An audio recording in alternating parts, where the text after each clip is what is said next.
pemain keturunan kita yang kakeknya itu mungkin kurang lebih ya digedor malam-malam, suruh keluar kakek dan neneknya, dimasukkan ke dalam kapal untuk bekerja tanam paksa, ya kan? Di dalam kapal itu diberi nomor, bukan diberi nama. Direndahkan kemanusiaannya, dilenyapkan kemerdekaan mereka, dipindahkan dari negara tanah kelahirannya ke negara lain antah berantah mungkin yang mereka tidak ketahui, suruh bekerja, kerja tanam paksa, kemudian mereka akhirnya bisa ke Belanda. Sekarang saya tanya, itu namanya apa? Itu namanya forced migration.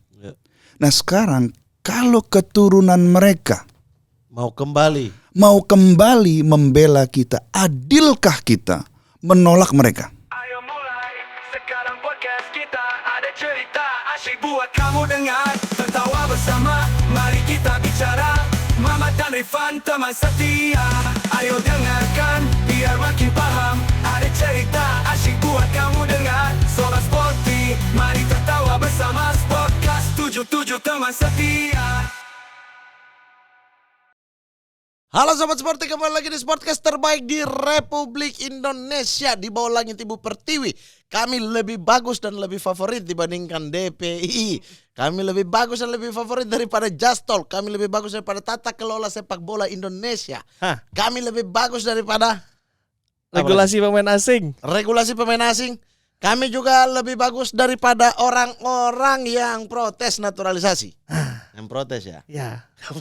Ya, betul. Ya, saya sudah berbusa-busa menjelaskan kondisi dan keadaan. Kalian masih aja pakai statement. Saya senang tuh kemarin klip Mamat Mode serius tuh. Iya, mau menjelaskan standar. Banyak yang muji tuh. Tidak paham standar memang. Kali ini kita akan membahas itu justru. Oh iya. Kita kedatangan siapa? Pak STY? Bukan. Pak Erick Thohir? Bukan. Karena Bang Arya kan udah kesini. Bukan. Siapa? Ada orang di balik apa tuh? Man behind the gun. Senjata. Masa di balik senjata? Mind behind design. Desain. Ya. Kita akan bertanya soal semua dari awal sampai akhir. Betul sekali. Ini belajar nih. Kita belajar, hari ini kita kuliah umum. Yes. Ya, ini kalau jangan kaget ya kalau tiba-tiba 4 jam juga kayak episode Boa Salosa. Iya. Kita langsung sambut saja. Inilah dia, Bapak Hamdan Hamedan. Ini dia. Ini nih, man. Apa tadi bahasa Inggris saya? Man behind the side. Anda kok giliran tamu Indonesia Anda bahasa Inggris bagus. Giliran Justin Hamdan, Ragnar, Anda sama-sama jadi tolol ikut saya. Cuman sekalimat-kalimat. Itu orang ya.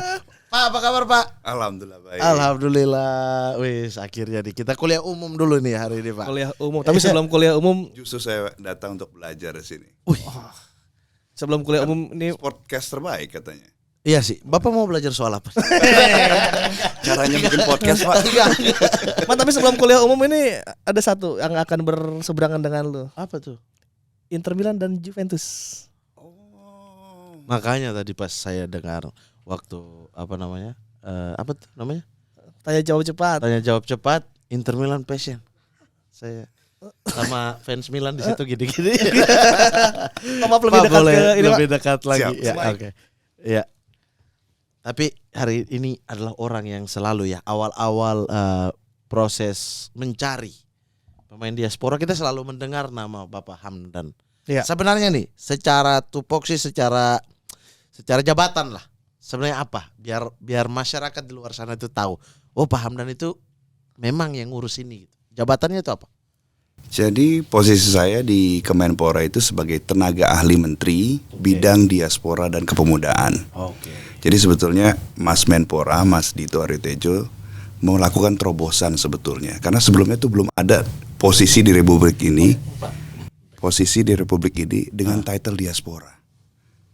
Jadi Mas Menpora, Mas Dito mengusulkan pada saat itu bagaimana kalau kita ciptakan divisi diaspora ataupun tim yang bisa meriset talenta-talenta diaspora kita di cabang olahraga. Jadi bukan hanya sepak bola sebetulnya. Oke, di semua cabur Semua gitu. cabur ya. Jadi kita akhirnya pun mendata, alhamdulillah sudah 1 tahun, kita tuh mendata sampai total sekitar 600 atlet diaspora lintas cabur lebih dari 10 cabang olahraga. Memang yang banyak kita ketemukan adalah pemain sepak bola. Ya. Karena waktu itu sempat di PSSI, Ya. ketika pindah dari PSSI kita kebetulan ada 200 nama. Jadi kita tingkatkan ketika di Kemenpora, kita menambah nama baik dari atlet sepak bola putra maupun putri. Oke. Kalau sepak bola sendiri saya sudah sekitar 300-an sebetulnya nama-nama tersebut. Berarti tugasnya adalah ngedata. Mendata, kita hanya mendata saja karena kita lihat begini, ada 9 juta diaspora kita yang tersebar di lebih dari 90 negara di dunia. Nah, mereka itu sebagian ada yang jadi dokter, ada yang jadi lawyer, ada yang jadi mahasiswa, dan ada juga yang jadi atlet kan. Nah, kita data mereka, kita petakan sebetulnya, wah apakah level kompetisi di sana, apakah talenta mereka itu bisa kira-kira membantu jika diperlukan. Kata kuncinya jika diperlukan ketika mereka ada panggilan dari republik ini gitu. Nah, itu lintas cabur. Misalnya waktu itu kita pernah menyerahkan data ketika diminta oleh Perbasi. Data-data atlet bola basket kita. Kemudian pernah juga kita menyerahkan data atlet renang. Jadi bukan hanya sepak bola saja. Ini suatu terobosan sebetulnya yang dilakukan oleh Kemenpora, yaitu Mas Dito Aritejo sebagai Menpora, untuk mulai memetakan. Karena kita harus tahu bahwa kita ini sedang ada talent war sebetulnya. Jadi setiap negara itu ingin mencari talenta terbaik yang bisa memberikan prestasi. Nah, kan mungkin abang-abang pasti tahu kan, Inggris sama Jerman itu pernah ribut loh. Gara-gara satu nama pemain. Namanya Jamal Musiala. Jamal Musiala itu kebetulan dual citizen, Inggris dan Germany. England under 15 dia bermain untuk England under 15, England under 16, tapi 17-nya dia main buat Jerman. Lalu balik lagi ke Inggris sampai U21, lalu dia pindah ke seniornya Jerman. Ini membuktikan bahwa negara-negara yang paling kompetitif di bidang sepak bola pun akan mencoba mengamankan talenta-talenta terbaik mereka, ya kan? Nah, ini juga diupayakan oleh Kemenpora. Kita coba petakan siapa saja nih yang bisa eligible untuk membantu talenta negara kita jika diperlukan.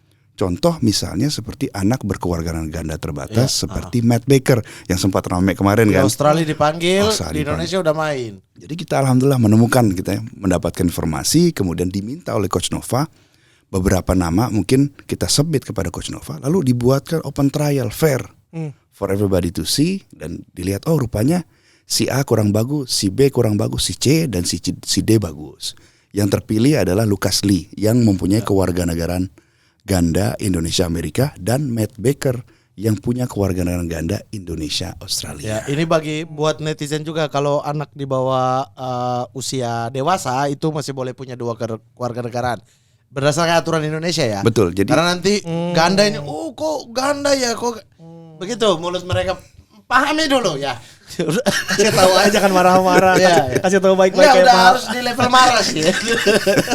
Jadi masih boleh, sehingga itu masih bisa pegang dua paspor lah istilahnya. betul. Seperti halnya Welber Jardim juga kan. Berhasil ya. Betul. Jadi Undang-Undang Nomor 12 Tahun 2006 memang mengatakan anak yang lahir setelah tanggal 1 Agustus 2006 dari salah satu orang tuanya masih WNI, maka dia bisa memegang kewarganegaraan ganda hingga 18 tahun, lalu atau sampai ditambahkan 3 tahun sampai 21 tahun. Lalu setelah itu dia harus memilih. Sebelum itu dia harus memilih. Jadi memang ini loh talenta-talenta yang available dan bisa saja menjadi kompetisi. Nah, kalau dulu ya kita melihat ya talenta diaspora kita misalnya mengenai sepak bola. Kenapa sih banyak di Belanda? Kan biasa seperti itu ya pertanyaannya. Kenapa banyak di Belanda? Kenapa Belanda semua nih yang diambil gitu? Karena memang pada saat itu migrasinya 1940, 1950, 1960. Nah sekarang orang yang migrasi di tahun tersebut sekarang sudah menjadi kakek nenek. Nah maka ruangnya itu adalah cucunya yang eligible. Nah dalam waktu 10 sampai 15 tahun lagi mereka udah gak eligible lagi. Karena generasi berikutnya adalah generasi cicit. Yang mana tidak memungkinkan lagi untuk mengganti federasi. Kecuali seperti Renders bersaudara ya, langsung dari ibu ya. Betul sekali. Karena ruangannya seperti itu. Saat ini yang dari Belanda itu sedang mengalami bonus demografi istilahnya gitu ya. Iya. Window-nya nih ada gitu. Entah dia langsung dari keturunan pertama, contoh kayak Sen Patinama, Ragnar. Jadi kakek atau ayah ataupun ibu ya. Iya. Nah, kalau misalnya Sandy Walsh itu udah kakek dan nenek, tapi mayoritas sebetulnya adalah kakek dan nenek, dari kakek dan nenek. Nah, ini kita ada window itu sekitar 10-15 tahun lagi. Kalau nggak sekarang habis nih kesempatan kita. Akan berkurang. Availability-nya, option-nya akan berkurang. Itu sih sebetulnya. Nah, tetapi di negara lain mungkin akan bertambah. Betul. Seperti hal imigrasinya orang-orang Indonesia yang ke Australia ataupun Amerika. Lucas Lee, Matt Baker, mungkin Wilbur Jardim itu dari ayah ataupun ibu. Tapi yang ke Amerika. Yang ke Amerika. Jalur beda lagi. Beda lagi tuh. Jadi Berarti memang kita harus menciptakan data ini. Artinya data pernikahan ini ada semua dong. Untuk menentukan anaknya kan. Untuk menentukan talentanya. Kita nggak mungkin misalnya total ada berapa puluh juta pemain bola di Indonesia di dunia. Terus kita cek satu-satu ibu nasabnya bapaknya gitu ya? dong. Iya kan? Cek nasabnya 6 ke atas apa dia hafal. Kan nggak mungkin. Berarti kan kita taunya adalah bahwa ini dulu migrasi nama-namanya ini aja. Emigrasi ke Amerika nama-namanya ini. Dari mereka ini punya keturunan yang pemain bola nggak? Pasti gitu dong. Jadi sebetulnya yang paling penting kan paspornya sebetulnya. Paspor ayah ataupun ibu ya. Ya kan? Kemudian ataupun misalnya ketika kita berkomunikasi ya, contoh saja misalnya dengan Matt Baker ya. Matt Baker itu ibunya paspor WNI. Masih WNI. WNI ya kan. Dan sehingga dan Matt Baker kan lahir setelah Agustus 2006 tentunya kan. Jadi dia memang eligible karena ibunya WNI. Dan juga sebetulnya jika pada saat lahir salah satu dari ayah atau ibunya adalah WNI, dia pun tetap bisa mendapatkan paspor Indonesia. Pada saat lahir ya? Pada saat lahir. Gitu. Jadi udah kedata lah semua ya, siapa-siapa. Tapi itu kan dari yang punya paspor. Oh, ibunya ini masih punya paspor ini nih, udah tinggal di Jerman taruhlah sekarang. Oh, dia punya anak ini masuk akademi ini nih, gitu. Itu kan bisa dilacak. Tapi kalau yang dari darah, artinya kan stepnya naik lagi nih. Yang kayak kakek nenek, otomatis ibunya juga atau bapaknya udah warga negara Belanda atau mungkin Amerika dan Australia. Udah nggak bisa kecek di imigrasi dong harusnya. Kadang-kadang di paspor ayah atau ibunya ataupun kakek dan neneknya disebutkan tempat lahirnya Indonesia. Oh, masih ada deteksi Ataupun kedua nih. Ataupun dokumen-dokumen lain yang menunjukkan bahwa dia lahir di Indonesia. Kalau aturan FIFA terkini berarti paling atasnya siapa Pak? Kakek. Jadi kakek ataupun nenek. Kakek nenek berarti uyut udah nggak bisa ya? Udah tidak bisa. Itu yang Malaysia, mohon maaf ya, cari scoutingnya, tolong di. Mungkin Sport 77 bisa menjadi ini biro nasab juga tuh. Saya mau jadi scouting sih. Berarti lu udah nggak bisa main di timnas Arab ya, kakek. Kenapa? Kakek Indonesia kan? Nggak ada, udah dari 6 atau 7 ke atas udah datang di sini, udah lahan sini. Pak, tapi tugas pertama Bapak di timnas Indonesia itu mengambil siapa Pak saat itu Pak? Sebetulnya waktu itu saya hanya membantu saja. Kita juga membantu. Ini semuanya adalah kerja banyak pihak ya. It takes a village sebetulnya untuk melakukan ini gitu. Jadi saya membantu pada saat itu ada Pak Hasani, pada saat itu ada Pak Iwan Bule, ada Pak Sekjen Yunus Nusi gitu. Jadi kita membantu pada saat itu ada yang pertama ya mungkin ya Jordi Amat, Sandy Walsh ya. Nah Sandy Walsh kan mungkin dia sudah lama mencoba ingin menjadi warga negara Indonesia ya. Tapi nggak bisa-bisa ya. Betul. Jadi betul. Sandy Walsh itu justru keinginannya datang dari Sandy-nya sendiri ya. Iya, tapi kan pada sebetulnya semuanya itu adalah keputusan pelatih ya. Jadi bisa saja pemainnya mau, pelatihnya nggak mau, ataupun pelatihnya mau, pemainnya nggak mau. Gitu itu kan. Alurnya gimana sih Pak? Misalnya menentukan Jordi Amat dan Sandy Walsh, itu pertama kali bagaimana Pak? Mencari data dulu Sandy Walsh-nya atau tanya dulu ke coach? Jadi sebetulnya pada saat itu saya tuh tidak ada rencana sebetulnya. Pada saat itu saya sedang mencoba berbicara mengenai Liga Santri sebetulnya. Dengan ketum PSSI saat itu Pak Iwan Bule gitu. Terus kemudian ada diskusi di situ yang dimana saya diajak itu mengenai Jordi Amat, Sandy Walsh dan Sen Patinama. Saya bilang, wah ini mah pemain diaspora. Terus kaget gitu, apa itu diaspora? apa sih konsepnya gitu. Saya Bentar, orang PSSI nggak tahu apa itu diaspora. Enggak, maksudnya mereka paham, Paham ya. ya kan. Tapi apa dalam konsep sepak bola itu seperti apa Oke, gitu kan ya. Available apa enggak Available ya? atau tidak dan lain sebagainya gitu kan. Lalu ya saya bilang, oh ya ini kan ada Undang-Undang Nomor 12 tahun 2006. Kebetulan saya kan juga terlibat di organisasi diaspora sejak tahun 2012-2013. Jadi sebelum kata diaspora populer kita sudah terlibat di organisasi diaspora sebetulnya. Nah di tahun 2017 misalnya saya pada saat itu memimpin organisasi bernama Indonesian Diaspora Network United. Nah, salah satu hal yang kita fokuskan itu mendata talenta diaspora, ilmuwan, saintis, pengusaha, pebisnis ataupun high profile diaspora sebetulnya. Nah, pada saat kita melakukan pencarian itu kita secara tidak sengaja menemukan atlet. Akhirnya kita lihat, oh ini kita teruskan saja nih karena kebetulan timnya suka bola kan. Akhirnya 2017-2018 kita menemukan atlet-atlet diaspora sebetulnya. Termasuk nama-nama ini Sandy Nama-nama Walsh. itu. Jadi berupa data ya Pak, data nama ya Pak. Iya, jadi ini sebenarnya tidak sengaja sebetulnya karena waktu itu kita mencari misalnya ada nama misalnya dulu almarhum Pak Sehat Sutarja. Ya, ada beliau adalah pengusaha Indonesia dan juga inventor yang tinggal di San Francisco. Jadi kita mengumpulkan nih inventor, ilmuwan, saintis, pebisnis, investor dan lain sebagainya. Nah, di tengah-tengah riset tersebut, tim riset saya juga menemukan beberapa atlet. Beberapa nama itu adalah atlet sepak bola. Karena kita suka sepak bola, yuk kita lanjutkan deh. Nah, jadi pada saat itu saya berbicara, loh, ini sih Jordi Amat, Sandy Walsh, dan Valentino ini memang pemain yang bagus menurut saya gitu kan.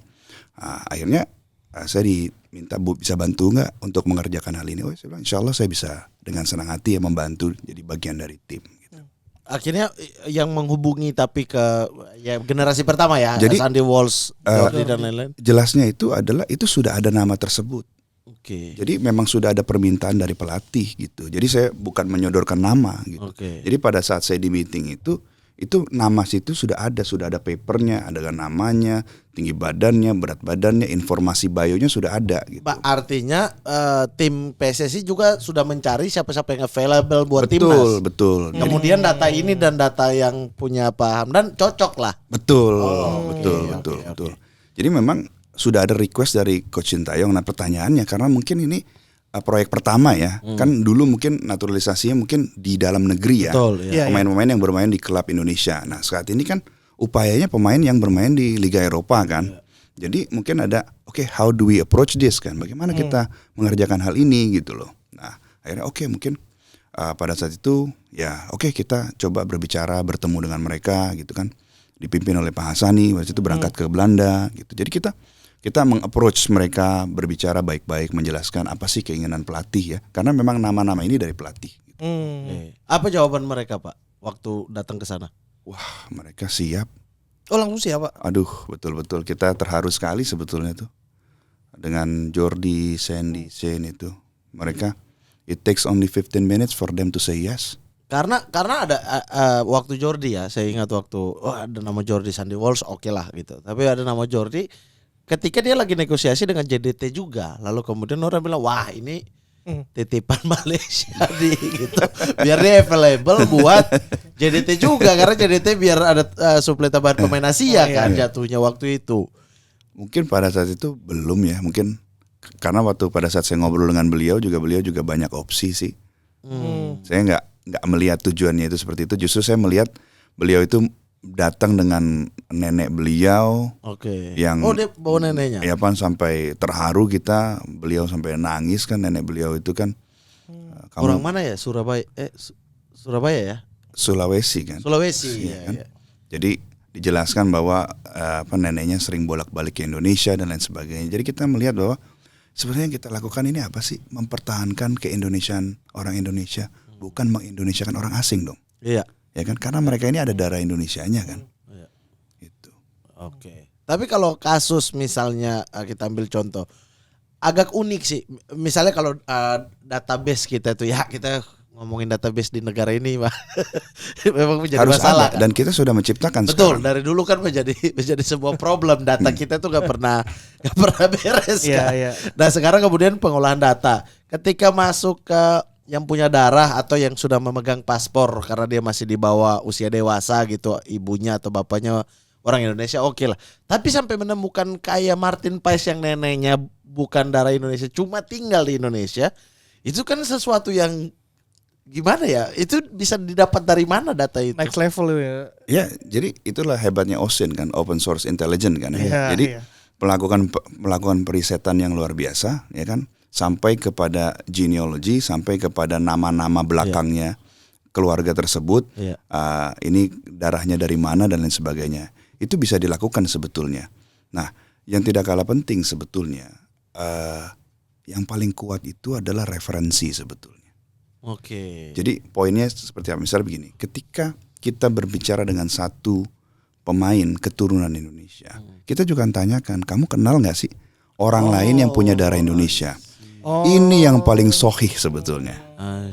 Referensi ini, disebutkan A, B, C, D. Riwayat lah dibuka. Betul, karena mereka tidak sendiri gitu loh. Mereka juga berkomunikasi, kakek saya juga turunan Indonesia loh. Betul. Diriwayatkan oleh si Jordi Amat bahwasannya dia pernah bertemu Martin Paes dan Martin Paes bilang neneknya juga dari Indonesia. Itulah kira-kira. Kurang lebih seperti itu. Jadi kita sering sekali sebetulnya mendapatkan hal yang seperti itu. Makanya yang paling penting dari semua adalah Zoom call, video call ataupun WhatsApp call ya, berbicara langsung dengan mereka. Kalau misalnya mereka nyaman, mereka kadang-kadang bisa mengirimkan paspor tanpa diminta. Paspor ayahnya, paspor kakeknya, kadang-kadang kita nggak pernah minta gitu. Kita hanya cek misalnya apakah kamu betul-betul punya darah Indonesia? Oh iya karena misalnya contoh kakek saya lahir di Depok gitu. Seperti itu. Kadang-kadang ini ada nih by the way buktinya gitu. Jadi kita bisa mengkonfirmasi di database kita walaupun bahwa udah WNA tapi ada tanda lahir di Depok, ya. tulisannya Depok. Lahir Depok. Kalau Onana beli sarung tangan di Depok. Nah, itu bisa nggak? Itu bisa. Onana bisa. Pernah beli sarung tangan, kakaknya Kakaknya pernah main di Persikan, Pak. Beliin sarung tangan buat kiper MU sekarang, Iya, Pak. sekarang. Nah, itu gimana Pak kalau kayak gitu? Ada tuh. Sekecil itu. Database-nya gampang. Buka wawancara dia di MU terakhir, ya kan. Itu langsung sarung tangan. Gak bisa ini yang darah. Ripan. Ntar ya. Misalnya udah ada nama Martin Paes misalnya. Iya udah. Depok, Ngapain sih Onana beli sarung tangan Depok? namanya abang lu senang sama adik. Iya maksudnya dia main di banyak klub di Tangerang, Persita Tangerang. Dia kan lagi main di Persikan dong. Iya main di Persikat waktu itu. Sobat main di Persikat. Pak nih misalnya nih udah ada satu nama. Saya nggak tahu tuh. Iya Pak serius Beneran, Pak. Pak itu serius Pak. Itu benar. Karena kakaknya pernah main di Indonesia. Kakaknya namanya Nana Onana. Nana main di Persita Ternate, Persita Tangerang, terakhir Persikat Depok. Persikat Depok ketika adanya udah mulai besar. Nah dia pas mau pulang ke Kesana negaranya belilah sepatu bola, sarung tangan Di buat toko Depok. Adenya karena ketemu sarung tangan bagus, pengen jadi kiper, tumbuhlah Onana itu. yang sekarang kiper Manchester United. Dan itu wawancara Mantan Inter itu saya tahu. Iya, wawancara dia di TV MU menyebutkan Indonesia. Coba tim riset, siapa tahu ya. Padahal ngakak. Siapa tahu ya tim riset bisa menemukan silsilah. Yang pernah dibelikan barang-barang dari Indonesia. Iya, gitu. atau kakaknya Onana ini nikah sama orang Indonesia enggak? Anaknya pasti dua kewarganegaraan tuh. Bisa kan? Nanti gue penasaran. Bisa kan? Oh misalnya udah ada nama nih, misalnya si Ivar Jenner ngomong, ada lagi nggak yang Indonesia? Ada nih misalnya satu nama, Mamat misalnya. Itu kan pasti nggak ada di Google nih Pak. Iya. Data-datanya itu scoutingnya gimana nih? Jadi gini, Menemukan scoutingnya ada banyak tools kan ya. Pertama kita kadang-kadang kita tuh subscribe misalnya Y Scout gitu kan, tools untuk scouting. Nah kadang juga kita tuh minta langsung sebetulnya. Kita Ke si minta pemain tersebut ada nggak video klip kamu. Nah kemudian yang biasa kita lakukan adalah meminta nama, email dari sporting director atau technical director ataupun video analis di klub tersebut. Kita request resmi ingin melihat video fullnya. Nah itu kadang kita dibalas, kadang kita tidak dibalas, tapi nggak apa-apa, kita usaha kan. Nah dengan ketika kita mendapatkan video yang panjang, misalnya 3 game, maka kita minta scout kita tuh mulai menulis rating sebetulnya. Rating misalnya kira-kira speednya dari 0 sampai 10, 8, 9. Scoutnya orang Indonesia nggak? Orang Indonesia. Oke. Orang Indonesia. Jadi gini, di tim saya itu kita bisa nonton video dari Indonesia atau kita bisa minta diaspora kita atau kolega-kolega kita untuk melihat mainnya langsung. Tapi harus dengan pemahaman sepak bola dan taktikal dong. Betul. Oke. Kadang-kadang dari mereka juga memang bekerja Memang, di di bidang bekerja itu di ya? bidang itu gitu kan. Nah, kemudian kita tanyakan, tapi kadang-kadang mereka nggak bisa nonton 3 game. Kita minta saja kualitatif report saja. Misalnya pemain ini dibandingkan dengan pemain sebayanya kelihatan lebih unggul di bidang dribbling, crossingnya bagus gitu kan. Seperti halnya pemain yang kita dapat misalnya informasi seperti Mauro Zylstra. Ya kan? Kita mendapatkan informasi dari kolega kita yang memang dia di football industry kan. Dia melihat dia main, terus kemudian dia mendapatkan analisa dari pelatihnya langsung. Oh, Nah, analisa itu kita masukkan. Karena tugas kita hanya mendata, jadi kita tidak terlalu mau mendetail sekali itu sampai urusan pelatih. itu lah urusan ya. pelatih gitu kan ya. Tapi kenapa nggak langsung suruh pelatih aja? Misalnya kita dapat data ini coach, ini darah Indonesia secara aturan FIFA dan aturan kewarganegaraan oke. Ini kita dapat video analisnya. Kalau kita diminta, kita akan supply. Tapi Oke. kita nggak mau offside juga, gitu Oke. kan. Ketika misalnya ada permintaan, kita minta dong video tentang dia. Kita akan upayakan sebetulnya. Ketika kita diminta data, setiap pemain yang kita data itu kita berusaha keras untuk mendapatkan video. Karena perbedaannya pemain-pemain yang usianya U18 ataupun U20, U18 itu videonya sedikit kan. Sulit ya. Mereka itu ada beberapa yang bahkan belum mendapatkan profesional kontrak. Nah, ini berbanding terbalik kalau kita berbicara mengenai pemain sekelas Jay Isdes, Mesilgers. Itu kan di Tiap YouTube hari juga, ada. di YouTube juga ada Iya. gitu kan ya. Kita tinggal streaming Liga Belanda, mereka main. Kita streaming Serie B ataupun sekarang Serie A, kita bisa melihat permainan mereka gitu kan ya. Tapi kalau anak-anak di bawah umurnya memang challenging gitu loh. Nah, tapi itu di situ mungkin challenge-nya di situ. Nah, semakin kita berusaha keras itu kadang-kadang kita juga menemukan the hidden gems juga, seperti halnya Matt Baker, seperti halnya Lucas Lee, seperti halnya Welber Jardim gitu. Nah, tidak serta-merta dari misalnya 30, 20 nama kita temukan gitu. Kemudian misalnya kita ketika ada permintaan dari pelatih kita serahkan, tidak serta-merta itu sesuai dengan keinginan pelatih. Makanya pelatih fair kan memberikan open trial kan.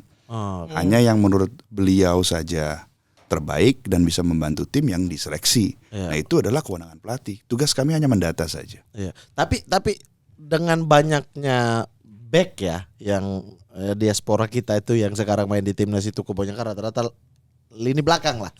Apa memang secara data juga dari 300 sekian 60-an itu memang lebih banyak rata-rata berposisi sebagai center back dan wing back atau dan full back juga? Mungkin kalau menurut saya sih enggak juga sih sebetulnya. Ya midfielder pasti banyak, striker juga ada gitu. Jadi memang distribusinya mungkin sebetulnya cukup berimbang sebetulnya. Enggak terlalu banyak, tapi kan lagi-lagi ini kan pelatih yang Keputusan lebih tahu pelatih ya. kan. Sebetulnya pemain yang dibutuhkan seperti apa, kemudian kompetisi yang dihadapi seperti apa. Mungkin saja kan pelatih kan harus memikirkan beberapa jenis kompetisi yang akan dihadapi, dari mulai kualifikasi Piala Dunia, kemudian mungkin kualifikasi Piala Asia, kemudian mungkin international friendly matches, kemudian mungkin ada AFF dan lain sebagainya. Mungkin Enggak, AFF pakai U21 aja. Misalnya seperti itu kan. Ya. Udah gak penting itu piala. Jadi kan tentu makanya kan seperti yang disampaikan oleh pimpinan federasi kan bahwa mereka mencari 150 pemain ya. Ya, untuk di national pool-nya ya. Betul, national talent. Itu sangat penting karena kan kalau kita mempunyai pemain yang sangat bagus terus kemudian tidak ada backupnya, maka apa yang terjadi ketika pemain tersebut cedera, ya kan? Nah, sekarang apa yang terjadi kan kita ini punya banyak pemain yang bisa dibilang sebanding kan, terutama seperti yang abang sampaikan kan di belakang gitu kan. Ketika si A tidak available misalnya ada si B gitu kan. Itu nah, saja udah nggak masuk akal. Indonesia punya back belakang Jay Ijes, Jordi Amat sama Matt Hilker. Itu aja gue ya. Tapi kan defense kan wins the championship kan, apa namanya attacking wins the game, tapi kan defense. Iya benar itu, benar. Enggak sih, Mota sudah membuktikan di Juventus. Tidak dapat apa-apa, belum dapat apa-apa dia. Tidak kebobolan itu. Oh iya, menyerang belum, ya? adalah tanda tidak kebobolan. Iya. Nah, Pak, setelah itu Pak, setelah misalnya Jordi Amat, kamu mau jadi Indonesia nggak? Oke misalnya, itu prosesnya masih panjang lagi nggak Pak? Ya tentu kan proses legalnya kan baru dimulai kan. Ya, setelah itu Ketika dia mulai mengatakan yes, berarti kan proses legalnya bisa dimulai. Nah itu kan melibatkan banyak kementerian.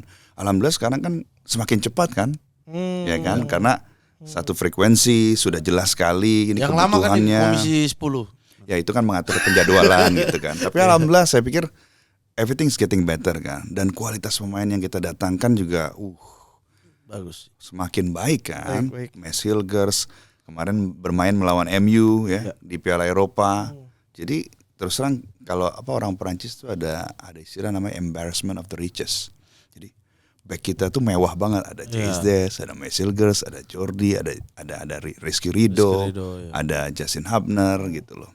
Kita opsinya nih memberikan kemewahan sebetulnya kepada pelatih kepala untuk meramu dan menggunakan yang terbaik untuk dimainkan gitu kan. Kalau yang kakaknya pemain Belanda siapa? Kakaknya Yang timnas Belanda? Reinders. Renders ya? Iya, Itu Eliano. itu masuk list enggak Pak sebetulnya Pak? Kakaknya si Eliano. Tijani. Masuk data Itu- kita dari Kayaknya awal kalau katanya. kalau jadi dinaturalisasi yang gitu kayak the best player Oh iya. in Asia sih. Bapak ada di list Bapak enggak itu Pak? Itu kalau waktu itu kan kami Walaupun pemain Milan, Pak. Kami Apa karena dia pemain Milan, Bapak? harus fair dong ya kan. Ini demi timnas, Pak. Kita hilangkan dulu. Inter, Milan, Juve hilangkan dulu. Enggak, dulu kan dari mulai 3-4 tahun yang lalu kita udah tahu lah siapa itu Tijani dan memang pemain spesial gitu kan. Nah, memang ya itu tadi kita ada global talent war kan. Oke. Ya kan?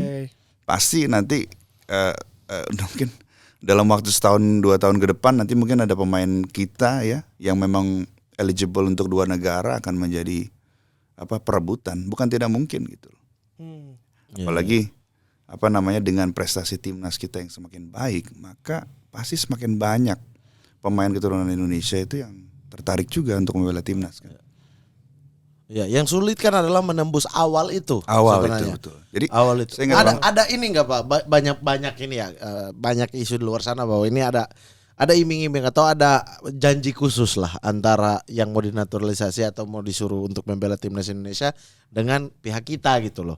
Bahwa oke, kamu mau nggak main di timnas? Kami janjikan ini. Apakah ada begitu atau memang murni ini sepak bola? Ini kan di luar sana banyak sekali pembahasan soal ini gitu. Saya pikir mereka sejak awal mau membela timnas ya karena mereka merasa bahwa mereka adalah bagian dari Indonesia ya. Oke. Keluarga mereka, upbringing mereka dan lain sebagainya gitu. Itu bisa kita lihat sebetulnya dari keseriusan mereka kan. Mungkin tadi sebelum kita kesini aku udah tunjukin kan ya, Iya, chat iya, kan, iya, iya. ya kan dengan kembaran Betul, kembaran saya. beliau. Saya sudah baca ya chat Anda ya. Jadi kan kita tanyakan berarti sebetulnya siapa yang betul-betul Iya. niat gitu kan. Nah itu kan menjadikan bukti gitu. Bagi saya ketika saya menerima chat seperti itu, wah ini adalah sinyalemen positif bahwa pemain tersebut memang ingin sekali gitu Ya. loh membela Indonesia. Nah kita kan memberikan kesempatan ya kan. Jika memang dibutuhkan juga oleh pelatih, ya kan. Kembali lagi kebutuhan pelatih kan. Itu. Oke. Artinya memang benar-benar ya. Jadi bisa mau nggak? Kalau nggak mau ya udah. Kalau mereka nggak mau, misalnya ada beberapa pemain juga kan isunya nggak mau kan. Berarti ya udah gitu, nggak ada tarik ulur atau menjanjikan ataupun menarik-narik dengan iming-iming gitu, nggak ada ya berarti ya. Sepengetahuan saya sih, saya selama berbicara dengan mereka sih, saya tidak pernah membahas hal-hal yang seperti itu. Iya. Karena itu seperti membuka kotak Pandora sebetulnya. Yang kita nggak mau deal dengan hal yang seperti itu kan. Iya. Kita mau melihat intentionnya seperti apa gitu. Bahwa mereka ingin membela timnas Garuda kita yang sakral ini gitu. Iya. Dan imbalannya ada. Apa tuh? Kecintaan dari seluruh pendukung timnas kan. Iya sih. Itu kan udah imbalan tertinggi sebetulnya kan. Iya. The love of the fans kan. Kado. Iya. Kado-kadonya Raffles Strike aja sekamar ya Allah. Saya nggak pernah ya kalian ya kasih kado. Iya, aku pengen atau Raffles itu bener lah. Hah? Dia mau striker canggih. Iya. Dikasih kado. Lu mau karena apa dikasih kado? Ya ulang tahun. Ulang tahun aja nggak ada yang kasih. Nah itu Rafael Strijk menarik. Itu kan kita mengetahui Rafael Strijk dari diaspora kita di Belanda sebetulnya. Referensi lagi sebetulnya kan. Oh, Rafa tuh dari mulut diaspora berarti. Betul ya. Ada nih nama Rafael Struijk gitu. Sebetulnya waktu itu dia nggak sebut nama sih. Dia bilang ada pemain muda kita yang bermain di ADO Den Haag gitu.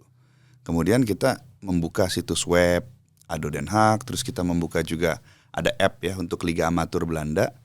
Itu kita lihat loh, ini wajah Familiar Indonesia lah, nih. iya. Mungkin kalau dalam bahasa hukum bukti permulaan yang cukup. Ya. Iya, lumayan cukup nih. Matt Hilgers itu bukti permulaan cukup sih. Lihat Itu muka udah. Iya. Mas Lestusen banget tuh. Apalagi Tijani main di Milan itu kayak lihat abang-abang Ambon lagi liga gitu. Tijani Reinders itu kan mukanya Indonesia banget kan sebenarnya dibandingkan adiknya ya, dibandingkan Eliano. Iya, gitu. iya. Nah akhirnya lihat muka, akhirnya dicek lah ini Rafael Struijk.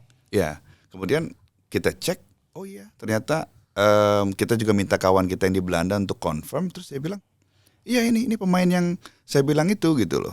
Oke. Makanya pada saat pertama kali ngobrol dengan Rafael dan ibunya, mereka bertanya, dari mana kamu tahu saya ini keturunan Indonesia gitu loh. Kata siapa, Pak? Kata ibunya. Oh, kata ibunya.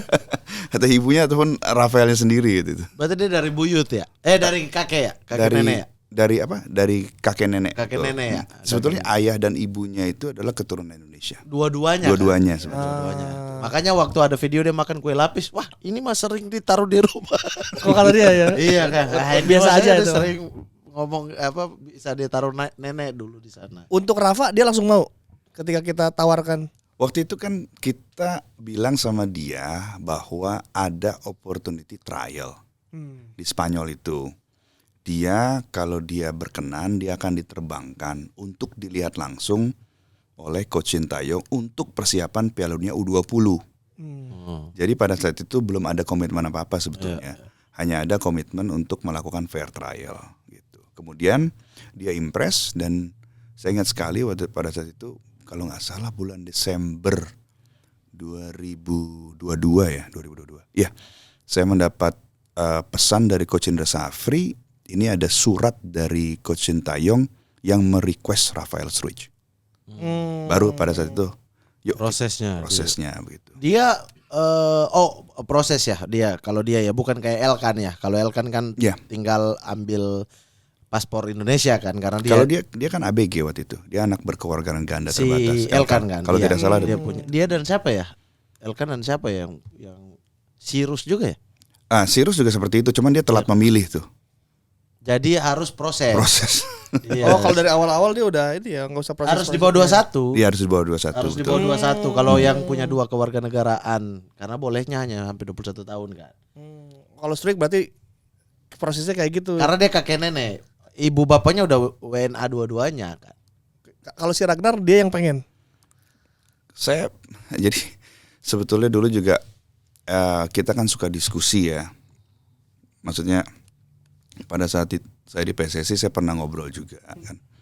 Ini kan ya sambil ngobrol, sambil pergi ke Belanda berapa hari kan pasti ada yang dibahas ya kan. Iya. Siapa striker yang bagus? Ini siapa sih nomor 9 nih yang ada di list kita kurang lebih gitu kan. Nah, itu pada saat itu saya ingat sekali saya WA waktu itu ada mungkin nanti WA-nya saya bisa tunjukkan lah sebagai bukti gitu kan.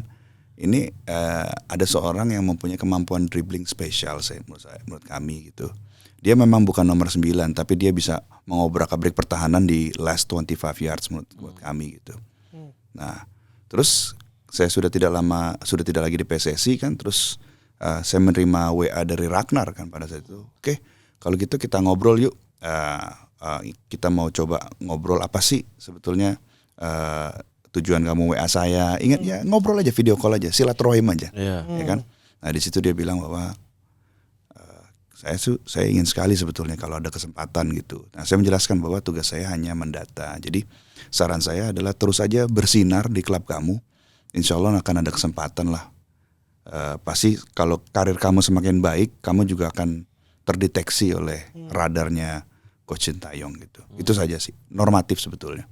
Tapi kan di situ kita tahu bahwa dia tertarik. Karena Pak Hamdan udah nggak di PSSI waktu Iya. itu ya. Betul. Oke, iya. Seperti halnya Jens Raven. Oke. Jens Raven juga I think Desember 2023 reach out ke saya gitu menjelaskan, terus dia bilang, Jens kita udah tahu kamu keturunan Indonesia. Tapi kita seneng nih dapat DM dari kamu gitu. Terima kasih gitu kan ya. Terus terus berproses, terus meningkatkan prestasi gitu.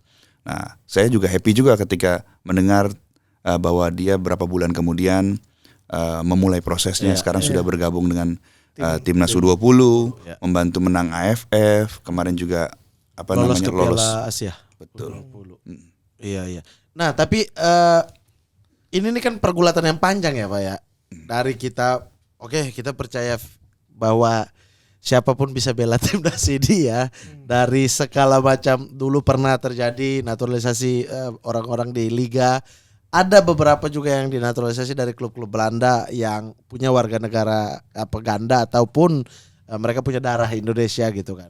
Nah, terus kemudian habis itu enggak lagi, dianggap gagal lah. Sekarang muncul lagi gitu. Apa yang akan terjadi misalnya kalau kita berkaca ya, El kan udah gak pernah dipanggil nih.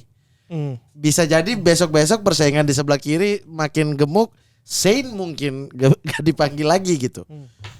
Sampai kapan nih ini ditumpuk sampai biarkan apakah Pak Hamdan bisa menjelaskan atau karena itu biarin di PSSI karena Pak Hamdan udah gak di PSSI.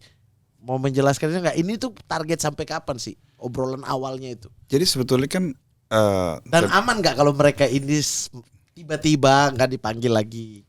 Kalau tidak salah kan Ketum PSSI dan juga Menpora mengatakan bahwa naturalisasi ya short term strategi kan, yes. Ya kan.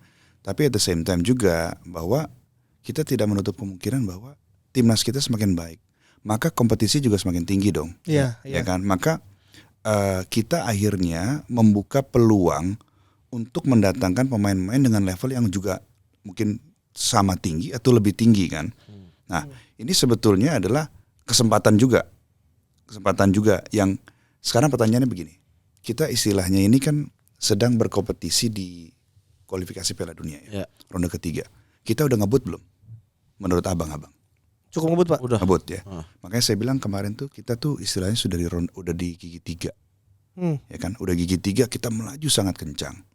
Sekarang kita sudah tanggung dong untuk mundur ke gigi 2. Masa kita mundur ke gigi 2? Opsi kita adalah kita masuk ke gigi 4, kita masukkan ke gigi 5 hingga finish line. Kita berikan ini yang terbaik, ya kan, sampai ke finish line. Lalu kemudian kita bisa apresiasi dan evaluasi bersama. Ya. Berarti ada target finish line-nya dong? Ya, finish line ini kan Ketum PSSI sudah mengatakan sendiri kan bahwa misalnya urutan 3 dan 4 itu kan itu kan target, ya kan. Nah, untuk sampai ke sana bagaimana caranya kan? Makanya ada muncul strategi. Nah, kemarin juga disampaikan bahwa ada permintaan dari Coach Sintayong untuk mendatangkan Hilgers dan Eliano, ya kan, untuk bisa bermain melawan Bahrain dan China. Ini kan berarti kan keseriusan mereka gitu loh untuk melakukan hal ini gitu. Nah, sekarang istilahnya tuh orang itu berikhtiar, maka kita ikhtiar itu habis-habisan. Oke. Sehingga jangan kita tanggung-tanggung ya. Kita tidak ada penyesalan gitu. Nah, yang membuat kita menyesal itu adalah kita tidak memberikan yang terbaik, tapi mengharapkan yang terbaik. Jadi ini menurut saya adalah ikhtiar besar dari federasi, dari pimpinan federasi, dari Coach Sintayong, dari pemerintah bersinergi. Yuk kita dorong mobil ini sekencang mungkin agar kita bisa finish sampai ke finish line dengan terhormat. Itu poinnya. Kemudian ketika sampai di situ, tentu saya pikir ada mekanisme evaluasi. Ya kan? Apakah yang kita lakukan ini sudah baik? Apakah ada ruang for improvement? Tapi menurut saya evaluasi tidak bisa dilakukan pada saat mobil melaju di gigi 3. Tidak bisa. Sampaikan mobil timnas ini walaupun melaju. dengan banyak suara miring di luar sana, Pak. Saya pikir demokrasi ya. Bebas aja. Kebebasan menyampaikan pendapat baik lisan maupun tulisan dilindungi oleh undang-undang kan. Kita apresiasi semua masukan, tapi at the same time juga saya juga mengapresiasi juga apa yang dilakukan oleh federasi dan itu tidak mudah. Ya kan, melaksanakan ini tidak mudah gitu. Karena dulu tuh kita tuh bertransformasinya tuh tiba-tiba ya, maksudnya ya naik ya ibarat gigi 1 kayaknya nggak gigi 2 deh, langsung gigi 3 tadi. Karena saya masih ingat bagaimana dulu U19 kita itu Yang mana? Scoutingnya itu daerah gitu. Oh, yang ini Evan Kita tuh Dimas. bahkan tidak punya database yang jelas. Kita tidak punya Iya, berpikir tentang aturan FIFA tentang bagaimana orang membela suatu negara itu boleh apa enggak, kewarganegaraannya itu bisa 2, dia bebas mau pilih di federasi mana dia. Kita kan nggak punya pemahaman soal itu. Kita cari di pelosok ini dapat si ini, di pelosok Indonesia sini. Kita masih main di level daerah nih gitu. Kesadaran ini muncul karena apa, Pak? Diaspora ini harus ditarik semua ke Indonesia. Sebetulnya gini, pemanfaatan atlet diaspora di satu sisi, tapi di sisi lain kita juga sangat mendorong pembinaan sebetulnya. Betul, itu harus. Ya kan? Tuh, ya. Kalau kita lihat struktur budget di Kemenpora saja itu jelas sekali bahwa fokusnya adalah di pembinaan dengan membangun sport facility yang ada Itu di Cibubur. long target ya. Jadi itu semua dilakukan mencari talenta-talenta terbaik di pelosok negeri, mengadakan kompetisi, itu terus dilakukan. Merenovasi 20 stadion seharga 2 triliun itu tetap dilakukan karena memang ada Inpres nomor 3 tahun 2019 tentang percepatan sepak bola. Gitu loh. Jadi ini hal-hal ini sebetulnya kompetisi usia muda itu juga terus berlanjut dan ditingkatkan. At the same time, kita juga tidak menutup mata terhadap potensi atlet diaspora kita. Di mana jumlah diaspora in total menurut studinya World Bank itu sekitar 9 juta jiwa. Indonesia ya? Iya. Oke. Nah, kan sebagian ada yang jadi atlet, sebagian ada yang jadi lawyer, ada yang jadi pekerja migran dan lain sebagainya. Nah, kalau 9 juta jiwa itu jadi provinsi, itu provinsi nomor 7 terbesar di Indonesia loh. Ya. Jadi memang size-nya besar. Oleh sebab itu kita bisa melihat negara-negara lain juga memanfaatkan potensi diaspora mereka. Betul, Filipina udah pernah lakukan Piala itu. Dunia, jangankan itu, sejak 1930 Piala Dunia pertama sudah menggunakan atlet diaspora. Pemanfaatan atlet diaspora itu secara konsisten dari satu Piala Dunia ke Piala Dunia lain itu di angka 10%. Bahkan Piala Dunia kemarin itu sekitar 16,5%. Sejak Piala Dunia pertama kali di Uruguay 1930 sampai Piala Dunia terakhir nih di Qatar itu sekitar 10-an%, bahkan sekarang sampai 19,5%. Estimasi saya nanti Piala Dunia berikutnya di Meksiko dan Amerika, pemanfaatan atlet diaspora ataupun dual nationalities ini akan meningkat. Mengingat Amerika juga mengadopsi dual citizenship kan. Betul, iya. Jadi pemain mereka itu ada yang half Mexican, Betul. ya kan? Iya, iya. Dan eligible buat bermain di dua negara. Gitu loh. Half African juga banyak. Betul. Pulisic misalnya yang bermain di AC Milan, dia dual nationality, gitu. Iya. Dia bukan juga imigran yang datang ke sana terus pindah warga negara Amerika ya, ibu bapaknya beda negara ya memang. Betul. Ini kan kita tidak bisa menutup mata terhadap fakta sejarah sebetulnya. Jadi bahwa ada diaspora kita, mungkin pemain kita nih, saya tidak mau menyebutkan namanya ya karena sensitif. Bahwa mereka itu tercerabut dari Indonesia bukan karena pilihan mereka. Betul. Pilihan kapal. Betul sekali. Jadi ada pemain keturunan kita yang kakeknya itu mungkin kurang lebih ya digedor malam-malam, suruh keluar kakek dan neneknya, dimasukkan ke dalam kapal untuk bekerja tanam paksa, ya kan? Di dalam kapal itu diberi nomor, bukan diberi nama.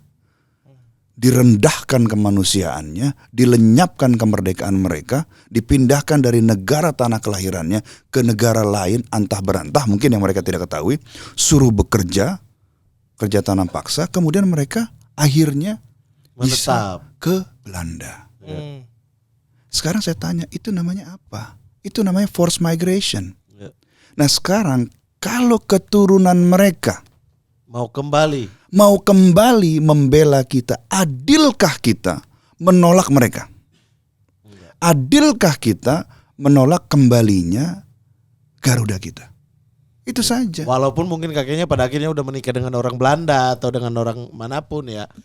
Tapi kakeknya ya orang Indonesia. Misalnya kakeknya dia akhirnya kembali ke Belanda. Umurnya sudah 50-60 tahun ya. Setelah dari negara tersebut dia pindah ke Belanda. Kemudian anaknya tidak mengenal Indonesia. Betul. Iya. Tapi kakek neneknya dicabut secara paksa dari tanah kelahirannya, dari tanah leluhurnya, ya kan? Dan dia tidak punya kuasa apapun. Lalu kemudian, ternyata cucunya terpanggil untuk membela kita. Lalu di mana kita rasa kemanusiaan kita untuk menolak mereka gitu? Iya. Ya kan? Bagaimana kalau kita yang ada di posisi mereka? Iya. Ya kan? Pancasila kedua apa? Keadilan. Kemanusiaan Kemanusiaan dan yang beradab. adil dan beradab. Ketuhanan yang Maha Esa. Aku kalau langsung nomor 2 susah, harus urut. Kemanusiaan Susah, dan Pak. beradab. Biasa mimpin upacara ya? Iya, kalau urut kita hafal. Ini, ruku baca apa? Ruku baca apa? Ruku baca apa? Ruku baca apa? Ruku, gak bisa kan? Gak bisa kan? Harus urut dari Allahu Akbar.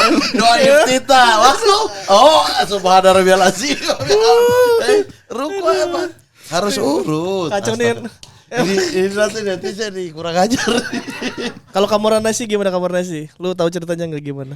Ya dia ini kan Argentina, tinggal di Itali. Jadi main di situ, Main di Verona. terus main Piala Dunia. Iya kan? Main di timnya kan, buyutnya sebetulnya. Iya kakeknya. Buyut. Buyut. Nah dulu Orang itu Itali. masih boleh, sekarang udah nggak boleh. Udah sampai di kakek nenek doang ya. Betul. Kakek nenek ke bawah lah. Betul. Makanya kalau kita nggak ngejar sekarang, maka kemungkinan untuk diaspora itu tertutup ya. Karena udah jadi Di buyut Belanda. ya. Ya, di Belanda kemungkinan untuk mereka punya warga negara Indonesia boleh. Mhm. Tapi kemungkinan untuk membela federasi dia harus tinggal 5 tahun berturut-turut. Ya, betul. Iya, orang lagi main di Utrecht di mana disuruh kamu tinggal 5 tahun di Indonesia. Kalau enggak udah nggak bisa soalnya dari buyut bukan susah. Makanya Iya. mending sekarang urusan mau dipanggil gak dipanggil sama pelatih udah bersaing aja kan. Pak kalau Iya. di database selain Belanda itu negara lainnya banyak nggak Pak? Yang kedua lah. Banyak Gimana? kita tentu ada sekitar kalau nggak salah terakhir kali 20-an negara deh. 20-an negara. Iya, atau mungkin lebih ya. Nanti saya harus cek lagi, tapi jelas lebih dari 20 lah. Itu masih Eropa apa sudah di Amerika Latin gitu Pak? Ada di Amerika Latin, ada di Spanyol, ada di Amerika Serikat, ada di Brazil, ada di Australia, Yang ke ada Amerika Latin kira-kira bapaknya ngapain ya dulu ya? di Norway, ada di Swedia, ada. Bisa jadi ibunya.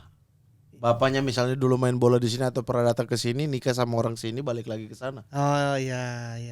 Iya kan? Iya, Jadi iya. ibunya atau ibunya yang dari sana datang sini jadi guru bahasa Latin kayak guru bahasa Spanyol kayak apa, kepincut sama orang sini nikah balik sana kan bisa. Jadi data World Bank ada sekitar 280 juta jiwa manusia saat ini yang tinggal di tanah yang bukan kelahirannya. 200 udah satu Indonesia. Betul sekali.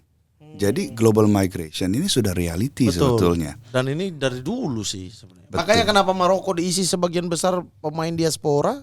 Iya. Peringkat 4 kemarin, dia kan rata-rata udah di Spanyol, udah di Kanada, udah di mana-mana kan. Tinggal pilih kamu mau bela yang mana nih. Awalnya kan dikritik berat sebetulnya kan pelatihnya kan ketika mencoba apa yang disebut milkshake Maroko.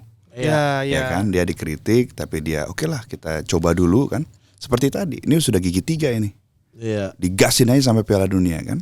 Ternyata semifinal. ternyata hasilnya kan Maksimal. Dan mereka atas dasar kecintaan juga bermain untuk tanah leluhurnya kan. betul. Dan mereka rata-rata generasi pertama. Jadi cuma dari bapak ibunya. Ya kayak misalnya cerita Nico Williams deh. Nico Williams. Yang Ya. ibunya berjalan kaki melewati apa naik truk ini sampai ke Spanyol, melewati padang gurun sambil hamil Inaki Williams kakaknya. Lah Iya. terus masa dia, misalnya Inaki gak boleh bela sana, orang dia dibikin di sana. Iya. Iya kan. Nah si Nico lahir di Spanyol, dia lebih merasa dekat dengan Spanyol. Masa dia gak boleh bela Spanyol juga? Ya boleh-boleh aja kan. Nah di federasi itu gak jadi persoalan kan sebenarnya. Aturan itu kayak misalnya Martin Pas apa yang membuat sulit? Ya kan mungkin Martin Pas kan sudah jelas Sampai harus kan. banding tuh iya. Ya kan maksudnya mungkin pada saat itu saya tidak menerima dokumennya, tapi kan mungkin sticking pointnya itu adalah setelah umur 21 tahun kan, Ya. di mana dia bermain di Euro Under 21 Ya. yang ada COVID pada saat itu, sehingga dia bermain di Euro tersebut setelah lewat 21 tahun. Oke. Tapi kan itu kan dibuktikan bahwa oke ya. Kebetulan saya juga tidak terima ininya ya, Ya. dokumennya ya. Karena saya juga baca juga di apa namanya rules in terms of apa namanya FIFA-nya. ya changing federation itu kan ada klausul yang mengatakan begini. Seseorang itu bisa pindah federasi ketika dia itu tinggal 5 tahun berturut-turut di suatu negara. Nah, definisi 5 tahun berturut-turut itu apa? Nah, dalam 1 tahun dia itu setidaknya harus tinggal di negara tersebut 183 hari. Oke. Tapi kalau dia tidak bisa karena ada extraordinary circumstances seperti global pandemi, disaster dan lain sebagainya. Jadi sebetulnya kan sudah ada ruang sebetulnya, ya kan, Banding itu untuk ya. banding dan sebagainya. Jadi pada saat itu saya ingat banget ditanya oleh Mas Divo ya Garuda Revolution, saya pikir ini saya yakin menang kita dan alhamdulillah memang menang ya karena menurut saya Karena dia main U22 tapi di kelompok umur. Nah, dia udah 22 tahun saat itu ya. mungkin sekaligus juga. Jadi gini, seseorang itu tidak bisa pindah dari suatu Federasi ya. ke federasi lain itu syaratnya seperti apa? Pertama, ketika dia sudah bermain di kompetisi yang dikenali oleh FIFA recognized competition, Oke. ya kan, lebih dari 3 kali, ya, Oke. dan setelah usia 21 tahun, Oke. gitu. Jadi misalnya seseorang nih, dia bermain di kualifikasi Piala Dunia, Oke. oke, untuk negara Australia misalnya, ya. Iya. Dia bermain di kualifikasi Piala Dunia selama 3 kali Oke. untuk Australia. Iya. Nah, terus kemudian usia dia itu kurang dari 21 tahun. Iya. Oke, 19 misalnya. Ya, bisa nggak dia bermain untuk Indonesia? Jawabannya bisa. Misalnya Indonesia tembus Piala Dunia nih, Dia pindah lah. dia pindah bela Indonesia. Jawabannya bisa. Oke. Karena cuma 3 kali. Tapi kalau dia 4 kali, beda cerita. Udah nggak bisa. Walaupun dia di bawah 21 tahun. Walaupun udah 1 tahun. Nah, Oke. atau kalau dia itu bermain di international grade A competition. Grade A, oke. Dia 19 tahun tapi main di Grade A competition. Seperti misalnya Piala Dunia. bukan kualifikasinya tapi Iya, Piala Piala Dunianya, Dunianya. Copa Amerikanya, Piala Eropanya, Ini Piala apa? Asianya, Iya. the highest regional Piala competitionnya. Konfederasi lah. Betul, Piala Konfederasi Konfederasinya. FIFA, iya. Itu 1 detik pun. 1 detik dia masuk jadi substitute menit 97 misalnya. Ya, masuk langsung habis waktu udah nggak bisa. Gak bisa karena dia sudah bermain di the highest international grade A. Walaupun dia masih 19 tahun di bawah 21. Iya. Kalau Piala Eropa jadi cadangan nggak main sama sekali. Nah, jadi menariknya itu kalau saya baca definisi bermain itu ketika ya dia turun ke lapangan. Oke. Artinya kayak Ian Madsen masih memungkinkan dong. Oh, aduh. Berat ini Dia pertanyaan. nggak dia nggak main kan. di 1 Euro. detik pun kan. Dia cuma bapaknya ambil sepatu. Saya ingat beritanya. Bukannya Pak. beli sarung tangan. Enggak, Onana beda. Onana anaknya kita harus naturalisasi. Oh iya. Ada darah Depok gara-gara Ada sarung darah tangan. Depok. Gara-gara sarung tangan. Tapi udah jelas ya ini ya mengenai Iya, itu iya, iya. regulasinya. Iya, iya, ya. iya. Itu tidak Iya. lebih dari 3 kali. Oke, kalau seandainya dia 22 tahun. Dia bermain di yang hanya dikenali FIFA. Itu udah otomatis ketutup. Kan udah 21 tahun kan. Iya, Iya, lewat udah itu. lewat itu. Apapun tidak bisa kecuali dia tinggal 5 tahun berturut-turut di sebuah negara. Iya, sekalipun dia tinggal 5 tahun berturut-turut dia tidak bisa membela lagi kan. Kalau udah main. Kan udah main dia jatuhnya. Kalau menurut saya, kalau yang saya tangkap itu tidak bisa Iya, iya. gitu. Kalau dia 22 tahun tapi main di kompetisi misalnya kualifikasi. Itu sama sekali nggak boleh, mau 1 kali pun Itu udah. ada rulingnya itu yang 21 tahun itu. Jadi Tidak 21 lebih. tahun doang. Ini sebetulnya untuk memproteksi pemain Anak-anak itu anak-anak gitu Iya. kan. Dia kan belum bisa menentukan keputusan Ya. untuk yang dual nationality ini Iya. gitu kan. Jadi dilindungi dengan kasih kesempatan sampai 4 kali kan sebetulnya kan ya. Iya. Sampai tidak lebih dari 3 itu berarti kan maksimal 3 kan. Iya. Maksimal 3 kamu tentukan pilihan sebetulnya. Oke. Tujuannya demikian sebetulnya. Kalau yang Pais berarti dianggap apa, Pak? Dianggap 22 tahun. 21. Nah, saya sebetulnya kan tidak melihat ya kayak dokumennya, tapi kan yang saya tangkap ini wah ini pasti insya Allah Usia akan lolos ya kan. Kalaupun ada masalah paling karena lewat 21 tahun. Tapi kan ingat dia itu bermain itu karena COVID sehingga dia karena kompetisinya ditunda karena Covid. Dan kompetisinya bukan kompetisi senior. Bukan dong. senior juga kan, dan juga dibolehkan oleh Euro untuk dia main juga kan. Euro U21-nya membolehkan dia main kan. Iya. Jadi kan bukan kesalahan Paes Oh, kan. boleh main di usia 22 maksudnya ya? Iya kan. Iya. Karena kompetisinya itu ditunda, jadi Covid waktu itu. karena Iya, Covid iya, tersebut iya, oke. Molor orang ya, yang iya. sudah harusnya di bawah 21 tahun sekarang sudah melampaui 21 tahun gitu. Dan itu kan di luar kuasa. Jadi saya lihat di stipulasi itu, saya lihat wah ini nih sebetulnya celah hukumnya dan make sense gitu. Jadi saya ingat sekali kan pada saat itu ditanya oleh Mas Divo, saya bilang insya Allah saya pikir saya confident sebetulnya kalau membaca kan ya, bukan hanya the letternya saja, tapi the intent, the spiritnya kan. Spiritnya apa? Karena sebenarnya gini, spiritnya itu adalah jangan sampai seseorang itu yang merasa punya keterikatan dengan negara sesuatu yang negara yang tanah kelahirannya atau tanah kelahiran ayahnya itu tidak bisa membela. Nah seperti halnya kasus Nadiem Bajerami, dia pemain Sassuolo. U15, 16, 17, 18, 19, 20, 21 untuk Swiss. Kemudian dia itu merasa saya lebih Bosnia kalau nggak salah dia, lebih Bosnia daripada Swiss. Kemudian dia appeal untuk bisa bermain di timnas senior Swiss gitu. Dan itu dibolehkan karena alasannya karena dia merasa adalah rootsnya dia, akarnya dia. Dan itu. dia belum bermain di seniornya Swiss. Dia belum bermain untuk seniornya Swiss. Kalau udah bermain di seniornya Swiss, apapun yang terjadi, iya kan, batasnya cuma 3 kali. Tapi gue kalau jadi Swiss gue ngambek sih. Memang ngambek kayaknya sih waktu itu. Iya dari kecil udah dididik ibaratnya. Tapi Main kita pindah-pindah aja. di Indonesia ada punya kemungkinan akan terjadi gitu loh. Tidak menutup kemungkinan. Iya, nanti akan ada perebutan dan lain sebagainya. Misalnya bukan pemain dari luar masuk ke sini ya. Pemain dari sini misalnya taruhlah siapa Rizky Ridho, misal. Rizky Ridho terus kemudian karena ibunya itu punya keturunan Malaysia dan dia baru main di kelompok usia misalnya AFF kemarin. Terus kemudian dia diambil sama Jens Raven lah, taruhlah. Oh iya junior Iya, senior. atau Becker lah. Ketika senior dia bagus banget, Australia ambil dan dia mau. Tidak menutup kemungkinan dong. Karena dia belum bermain di senior, dia di bawah 21 tahun.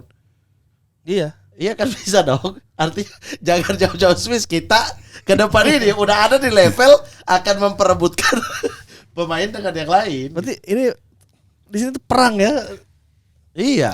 Ya kayak Boateng bersaudara di Piala Sebenarnya kan Dunia. orang cuma bisa pindah federasi satu kali ya sebetulnya. Itu Iya. juga dicoba dikunci oleh FIFA sebetulnya. Jangan sampai apa yang disebut nationality shopping. Oke. Itu jelas sekali.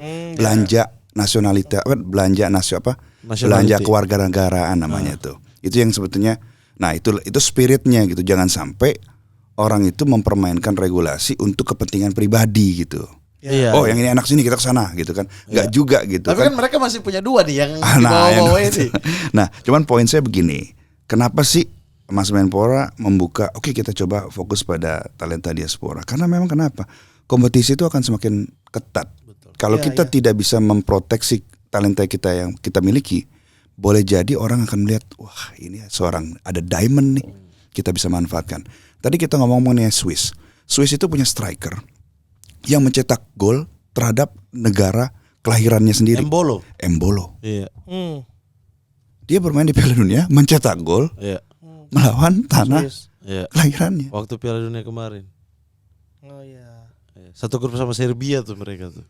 Kata Embolo ya kenapa lu nggak ini gua katanya. Salahnya lu sendiri. Iya. Itu lawan Kamerun ya? Kamerun, iya, kan? Kamerun ya. Satu grup sama Kamerun dia cetak gol.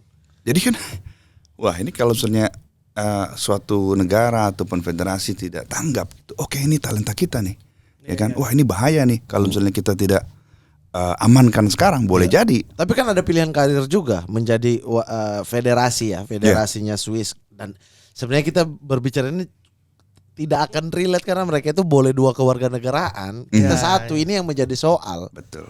Iya kan, yang menjadi soal itu kita hanya boleh 1 kewarganegaraan. Mereka tuh tinggal pilih federasi, kewarganegaraannya masih tetap boleh 2. Karena ini 2 kasus yang berbeda ya. Beda. Alih status federasi sama alih warga negara. Beda. Iya. Dan FIFA terbuka untuk yang punya 2 kewarganegaraan. Kamu tentuin kamu mau pilih yang mana untuk federasi. Iya. Karena federasi hanya boleh 1. Iya bener. Oh iya. Yang menjadi soal di kita itu 1 kewarganegaraan. Kan regulasinya memang hanya bisa 1 paspor gitu. Iya. Iya. Di sini ya. Iya. Regulasi di sananya boleh dong. Belanda juga kan kita dapat undang-undangnya dari Belanda. Oh iya, undang-undang Belanda 1 paspor lagi. Belanda 1 paspor lagi. Tapi secara data ya. Iya. Jadi kan memang kita kan dengan banyak hal kan identikal dengan Belanda gitu kan. Ada juga negara yang sifatnya mereka itu melepas kewarganegaraan itu butuh court order gitu loh. Keputusan pengadilan. Ya. Jadi setiap negara ini macam-macam nih, ya kan? Beda regulasinya dan lain sebagainya gitu loh. Berarti kita yang main di Qatar itu juga melepaskan kewarganegaraan Indonesia ya? Nah, jadi gini, ini menarik sebetulnya nih. Wah, kalau ngomong Qatar nih, Qatar Bismillahirrahmanirrahim dulu deh. Saya udah suruh sikut-sikut terus tuh. Jadi gini, dari kurang banget itu tim. ada suatu konsep sebetulnya, mungkin konsep ini bisa dieksplor. Apa itu konsep yang disebut sport paspor? Gitu. Jadi dari riset saya dan juga wawancara saya sebetulnya, ini ada konsep sport paspor yang pertama tuh diadopsi oleh Suriname sebetulnya. Suriname itu ingin sekali meningkatkan prestasi timnas sepak bolanya dan mengetahui banyak pemain Keturunan mereka Suriname di Belanda. Jadi Di Indonesia juga. Indonesia juga banyak di Suriname ya, kembalikan dulu. Sebelum kalian berbicara, punya kalian banyak di Belanda, punya kami juga banyak di Suriname. Karembeu. Iya. nah, itu sport paspor itu diberlakukan di Suriname dan di Tenggarai juga dilakukan oleh Qatar. Jadi walaupun Qatar itu single citizenship kan, kalau orang mau mendapatkan kewarganegaraan di Qatar itu harus tinggal berturut-turut selama 25 tahun. Secara regulasi negaranya. 25 tahun nggak mungkin tuh back Brazilnya udah tinggal 25 tahun. Iya. Baru juga umur 26 masa dari umur setahun tinggalnya. Ya kan, dan Itu kalaupun mereka keluar dari Qatar itu, mereka itu tidak boleh lebih dari 30 hari atau 40. Seperti halnya kalau orang pergi haji kali atau ya. umroh ya. Ya, jadi ya regulasinya kalau kita baca letterlux ya, itu kayaknya wah ini sulit sekali mendapatkan kewarganegaraan. Tapi mereka bisa. Nah itu kan, lalu ketika saya di sana saya berbicara, kok saya mendapatkan impresi sebetulnya ini adalah sport paspor gitu loh. Oke. Nah tapi terus saya gali lagi, di Suriname itu memang sudah diberlakukan karena mereka juga single citizenship gitu. Jadi mereka menggunakan sport paspor ini karena pada saat registrasi pemain itu kan butuh paspor. Lalu ada muncul paspor ini gitu loh. Nah, ini apakah diperbolehkan atau tidak nih? Secara FIFA. Wah, kalau secara FIFA sudah lewat itu. Boleh ya? Mereka kan Federasi. menunjukkan Paspor aja eligibility ya? ada paspornya kan. Jadi kan yang dibutuhkan itu kan sebenarnya kan eligibility-nya kan. Ya. Kan eligibility-nya dibutuhkan dibuktikan dengan adanya paspor gitu kan. Nah, ini suatu hal yang mungkin diskursus menarik sebetulnya. Yang kita harus coba diskusikan di Betul, negara ini. baik buruk, untung rugi dan lain sebagainya gitu. Tapi ya kalau misalnya melihat undang-undang kita, ya itu tidak memungkinkan kan, karena hanya punya satu paspor, satu kewarganegaraan. Tapi ini saya temuan ini saya pikir worth exploring sebetulnya.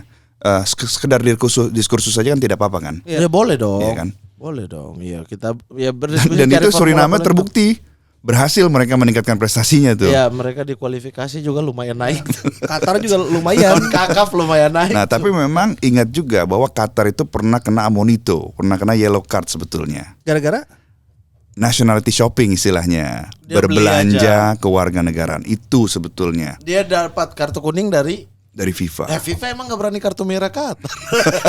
Enggak, maksudnya kalau misalnya kita baca ya beritanya itu adalah di berita itu jelas sekali disebutkan bahwa FIFA menegur Qatar ke Qatar atas indikasi nationality shopping. Tapi Tapi mereka nggak banyak gitu pemain naturalisasinya. Apa Banyak, untuk coy. kepentingan klub? Nah makanya saya bilang itu di regulasi FIFA-nya itu ada jelas sekali itu kan mereka itu menghindari apa yang Jual disebut beli, nationality shopping tersebut. ya. Nah kita memang harus proper dan saya pikir kita sudah melakukan itu dengan baik ya.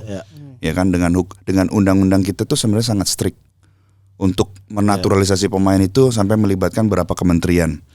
Ya kan, Kemenpora, Kemenkumham, kemudian Masuk di DPR dulu. DPR, Kemendagri. Iya. Presiden Republik Indonesia, Belum lagi. orang nomor 1 di Republik ini. DPR lagi reses, pusing ini match sudah mau ini DPR reses. Gimana nih kau? Tapi salut sama Tapi para kan- anggota dewan cepat. Beres tapi itu beres tapi. Iya kan lagi nggak reses. Kalau tiba-tiba pengajuannya mereka lagi reses turun ke dapil masing-masing, siapa yang mau tanda tangan itu barang? Iya. Pak di ini Pak, di titik apa Pak Hamdan bangga melihat pada akhirnya kerja keras Ya. semua ini Dari awal ini dari Walls, dari zaman itu Struik terus Walls, kita ada di titik ini. di titik ini di apa di level yang sekarang ini di pertandingan apa atau di titik mana Pak Hamdan wah alhamdulillah banget nih. Bangga banget gitu. Wah, kalau bangga tuh hampir di setiap pertandingan. Karena menurut saya ini adalah gotong royong bersama.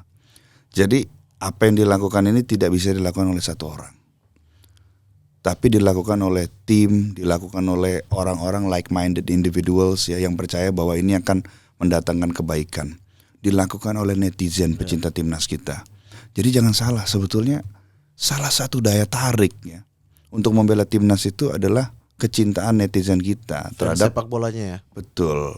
Mereka itu encourage pemain-pemain kita di sana, pemain diaspora gitu. Bahkan ada yang bilang sama saya tuh dapat DM banyak loh dari pecinta timnas Indonesia Suruh gitu. balik. Kevin Dix nih pasti. Dix pasti udah di DM orang. jadi ketika kita melihat timnas kita ya, misalnya kemarin ya Ragnar mencetak gol melawan Vietnam di Vietnam. Iya. Ya kan dengan dribblingnya Iya. gitu kan. Dengan asis Tom Hayen, dua-duanya baru Ya. masuk. Jadi saya ingin mengatakan I told you so gitu kan. Oh, iya. karena nama-nama ini belum tentu langsung disetujui oleh semua pihak ya. Bisa jadi ada penolakan Betul. dari pelatih mungkin, dari dalam PSSI mungkin. Iya. Secara scouting juga berbeda pengamatan antara Betul. satu dan lainnya. Jadi butuh perjuangan juga untuk memberikan nama-nama ini ke. Tapi kan kita akhirnya letih itu dibayar tunai oleh Iya, mereka kan. iya. Dengan kemenangan demi kemenangan. Saya ingat sekali saya nangis juga ngelihat golnya Shane Patinama tuh. Waktu di Irak ya. Betul. Kemudian ya debut Jordi, debut Sandy ya kan. Ya ini kan orang-orang baik ya kan. Yang mereka adalah pesepak bola profesional yang mempunyai mimpi besar. Mimpi besar juga ingin mengharumkan nama bangsa mereka, nama kakeknya, nama neneknya gitu. Kemudian mereka itu punya darah Indonesia dan mereka membela Indonesia dengan sebaik-baiknya gitu loh. Jadi ya. Oke, kalau sekarang kita udah di gigi 3 nih, artinya secara data kan sudah dibaca di mana-mana oleh PSSI maupun Kemenpora. Bank datanya udah beres nih, 600 sekian pemain ada nih, mau ambil yang mana? Atlet lintas cabur. 600 atlet sepak bola 300-an ya. 300-an nih, mau ambil yang mana nih? Oke, kita punya ini. Menurut Pak Arya kemarin masih akan ada lagi, mungkin 1 atau 2 lagi. Habis itu finish lah gitu. Kita tutup ini agenda Timnas mencari diaspora ini. Tapi nextnya tetap butuh dong Pak, scouting untuk diaspora. Dan kalau Pak Hamdan udah gak di sana, apakah akan tetap menjaring data-data? Misalnya kita nggak tahu ada anak umur 7 tahun main di akademi apa, naik levelnya mungkin cepat, kita nggak tahu. Jadi saya punya komitmen pribadi dengan tim saya. Apapun itu kita akan lanjutkan. Oke. Mau itu dipakai apa enggak ya? Ya, kita akan lanjutkan, insya Allah. Ya misalnya kita diberikan kepercayaan lagi di Kemenpora, kita akan lanjutkan, kita tingkatkan lebih baik lagi. Tapi kalau kita tidak dilanjutkan juga insya Allah kita akan lanjutkan juga secara pribadi. Karena toh ini awalnya kan pribadi juga. Iya. 2017, 2018 Iya. kita memang melakukan hal ini gitu loh.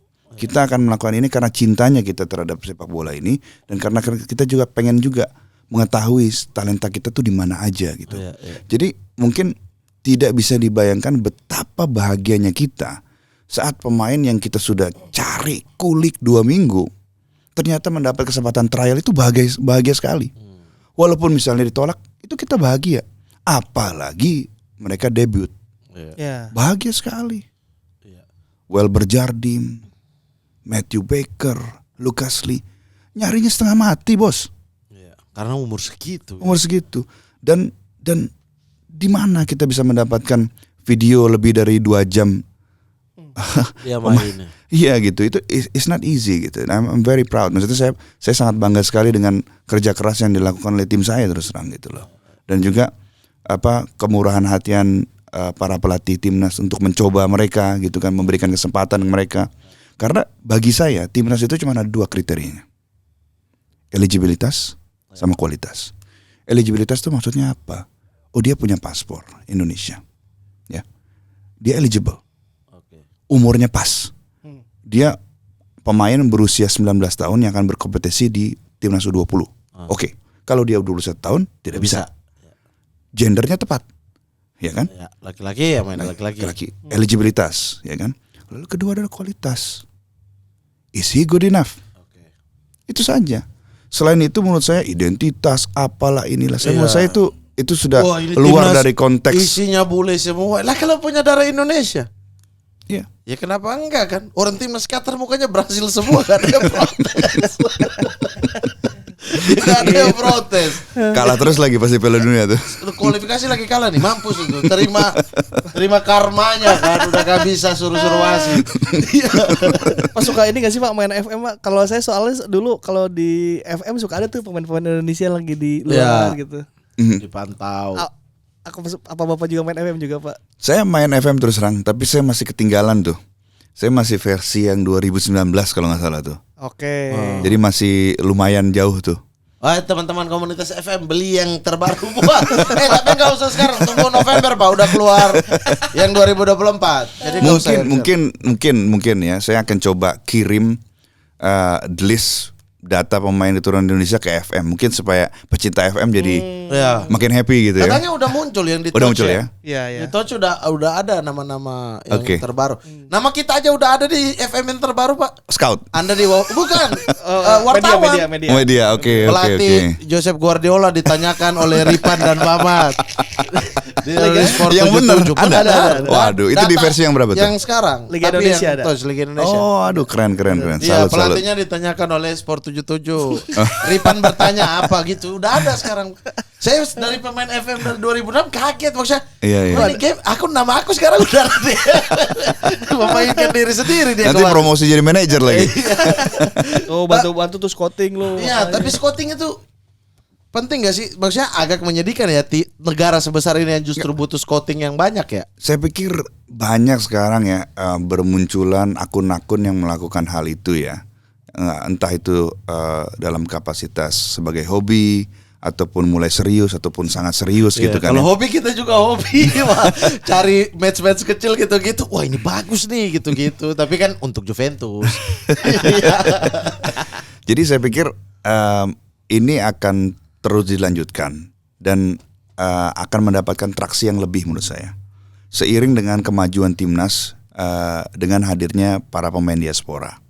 Jadi the show must go on. Kerja kita akan terus dilanjutkan, pembinaan juga akan dilanjutkan. Contohnya mungkin ya, saya share, saya juga mau punya SSB gitu loh. Saya juga ingin gitu loh, SSB saya, pemain saya tuh bisa muncul menjadi pemain bagus, bisa bermain di klub hebat di Indonesia, syukur-syukur bisa bermain di luar negeri, bisa tembus timnas. Kita juga menginginkan itu gitu loh. Ini ikhtiar bersama sebetulnya. Oke, kita manfaatkan talenta diaspora, at the same time kita juga ngegas terus dengan pembinaan gitu loh. Kita membantu berdasarkan kemampuan kita, berdasarkan kapasitas kita. Ya berarti. Tapi kan kalau kita ngomongin scouting yang asal-asal, wah akun ini punya scout juga gitu kan, itu kan mah hobi yang kayaknya pecinta FM banyak melakukan itu. Makanya kita sebetulnya. Tapi kalau yang resmi Pak, karena kita kekurangan sekali scouting. Karena bicara misalnya Pak Indra Safri di sini aja mencari pemain dia harus kemana-mana gitu-gitu. Pak Hamdan harus langsung ke Belanda atau hubungi teman di sana. Dari acara partai. Lagi ada pertandingan partai. Ini bagus nih diambil. Kok gitu maksudnya negara sebesar Indonesia yang justru butuh scouting yang pas, yang bagus, bahkan diasporanya juga gitu. Jadi kita mencoba untuk mendapatkan informasi sebanyak mungkin ya. Jadi lewat berapa channel. Tentu kita menggunakan tools Wisecout atau beberapa website berbayar untuk mendapatkan video. Kemudian kita menggunakan bertanya langsung lah kepada pemain tersebut, keluarganya, apakah ada video. Kadang-kadang video yang didapatkan juga nggak bagus, ya kan? Karena kan dari kamera handphone gitu kan. Terus kita juga berusaha, Oke, gimana nih caranya? Oke, kita coba minta sama klubnya. Kalau klubnya nggak dapet juga, kita minta diaspora kita nih yang ada di 90 negara yang kita kenal. Bos, Sabtu kosong nggak bos? Boleh dong tonton gamenya si itu. Oke. Oke. Rekam ya. Rekam gitu. Terus kemudian kita juga minta misalnya ya kan evaluasi dari proper scout gitu. Oke. Nah kan saya ceritakan. Waktu itu tuh ada satu pemain diaspora kita yang bermain di Northern European countries ya. Oke. Eropa Utara. Eropa Utara. Nah, kebetulan dia itu ada darah Maroko. Jadi saya tanya sama agen yang keturunan Maroko yang saya kenal. Kamu ada scout nggak di daerah situ? Dia bilang ada. Oke, bisa nggak bantuin saya dapetin scout report untuk orang ini, anak ini? Dia lakukan. Rupanya scoutnya itu mungkin afiliasinya ke Manchester City. Dia cuma kirim satu kalimat, not good enough for Manchester City. Ya kan kita cari buat Indonesia nih. Iya. Nah, tapi itu upaya kita yang kita lakukan. Terus kita dapat video-video mereka kita kumpulkan gitu. Jadi kita melakukan ini to the best of our ability. Nah, salah satu favorit saya sebetulnya, yang favorit saya adalah bertanya kepada pelatihnya langsung. Pertanyaan saya biasanya cuma ada 3. Pertama, Oke. menurut kamu, apakah pemain ini good enough for professional contract? Bisa nggak dia dapat kontrak profesional di klub ini? Yes, oke, good. Kedua, saya tanya, how far do you think this kid will go? Sejauh mana anak ini bisa tumbuh? Oke. Oke, ceilingnya sampai di mana gitu? Saya kasih waktu itu tuh saya ingat banget misalnya saya tanya pelatihnya Ivar Jenner, Utrecht dong. Utrecht. Saya tanya itu, apakah dia bisa menurut Anda Tumbuh jauh menjadi first team Utrecht? Dia bilang iya. Pada saat itu ada Coach Indra Safri juga, ada Mas Fardi Bahdim, ada Coach Jin juga. Itu salah satu yang saya tanyakan. Oke. Yang ketiga, is he coachable? Oke. Ini pemain ini coachable nggak sih? Dengan kata lain, dia ini bisa diajarin. Kalau pemain itu udah nggak coachable, nanti jadinya pemain yang mungkin dulu ada pemain Milan tuh Adel Tarap ya kalau nggak salah ya. Adel Tarap. Iya kan, luar biasa skillnya, tapi dia nggak coachable. Bisa kaki-kaki belakang. Sama kayak kalau Inter Guarin ya. Akhirnya ke Cina. Mau Itu diambil, saja. mau dilatih Juve gak mau sih. Tarap itu yang Spurs itu ya? Tarap bukan. Main di apa dulu ya?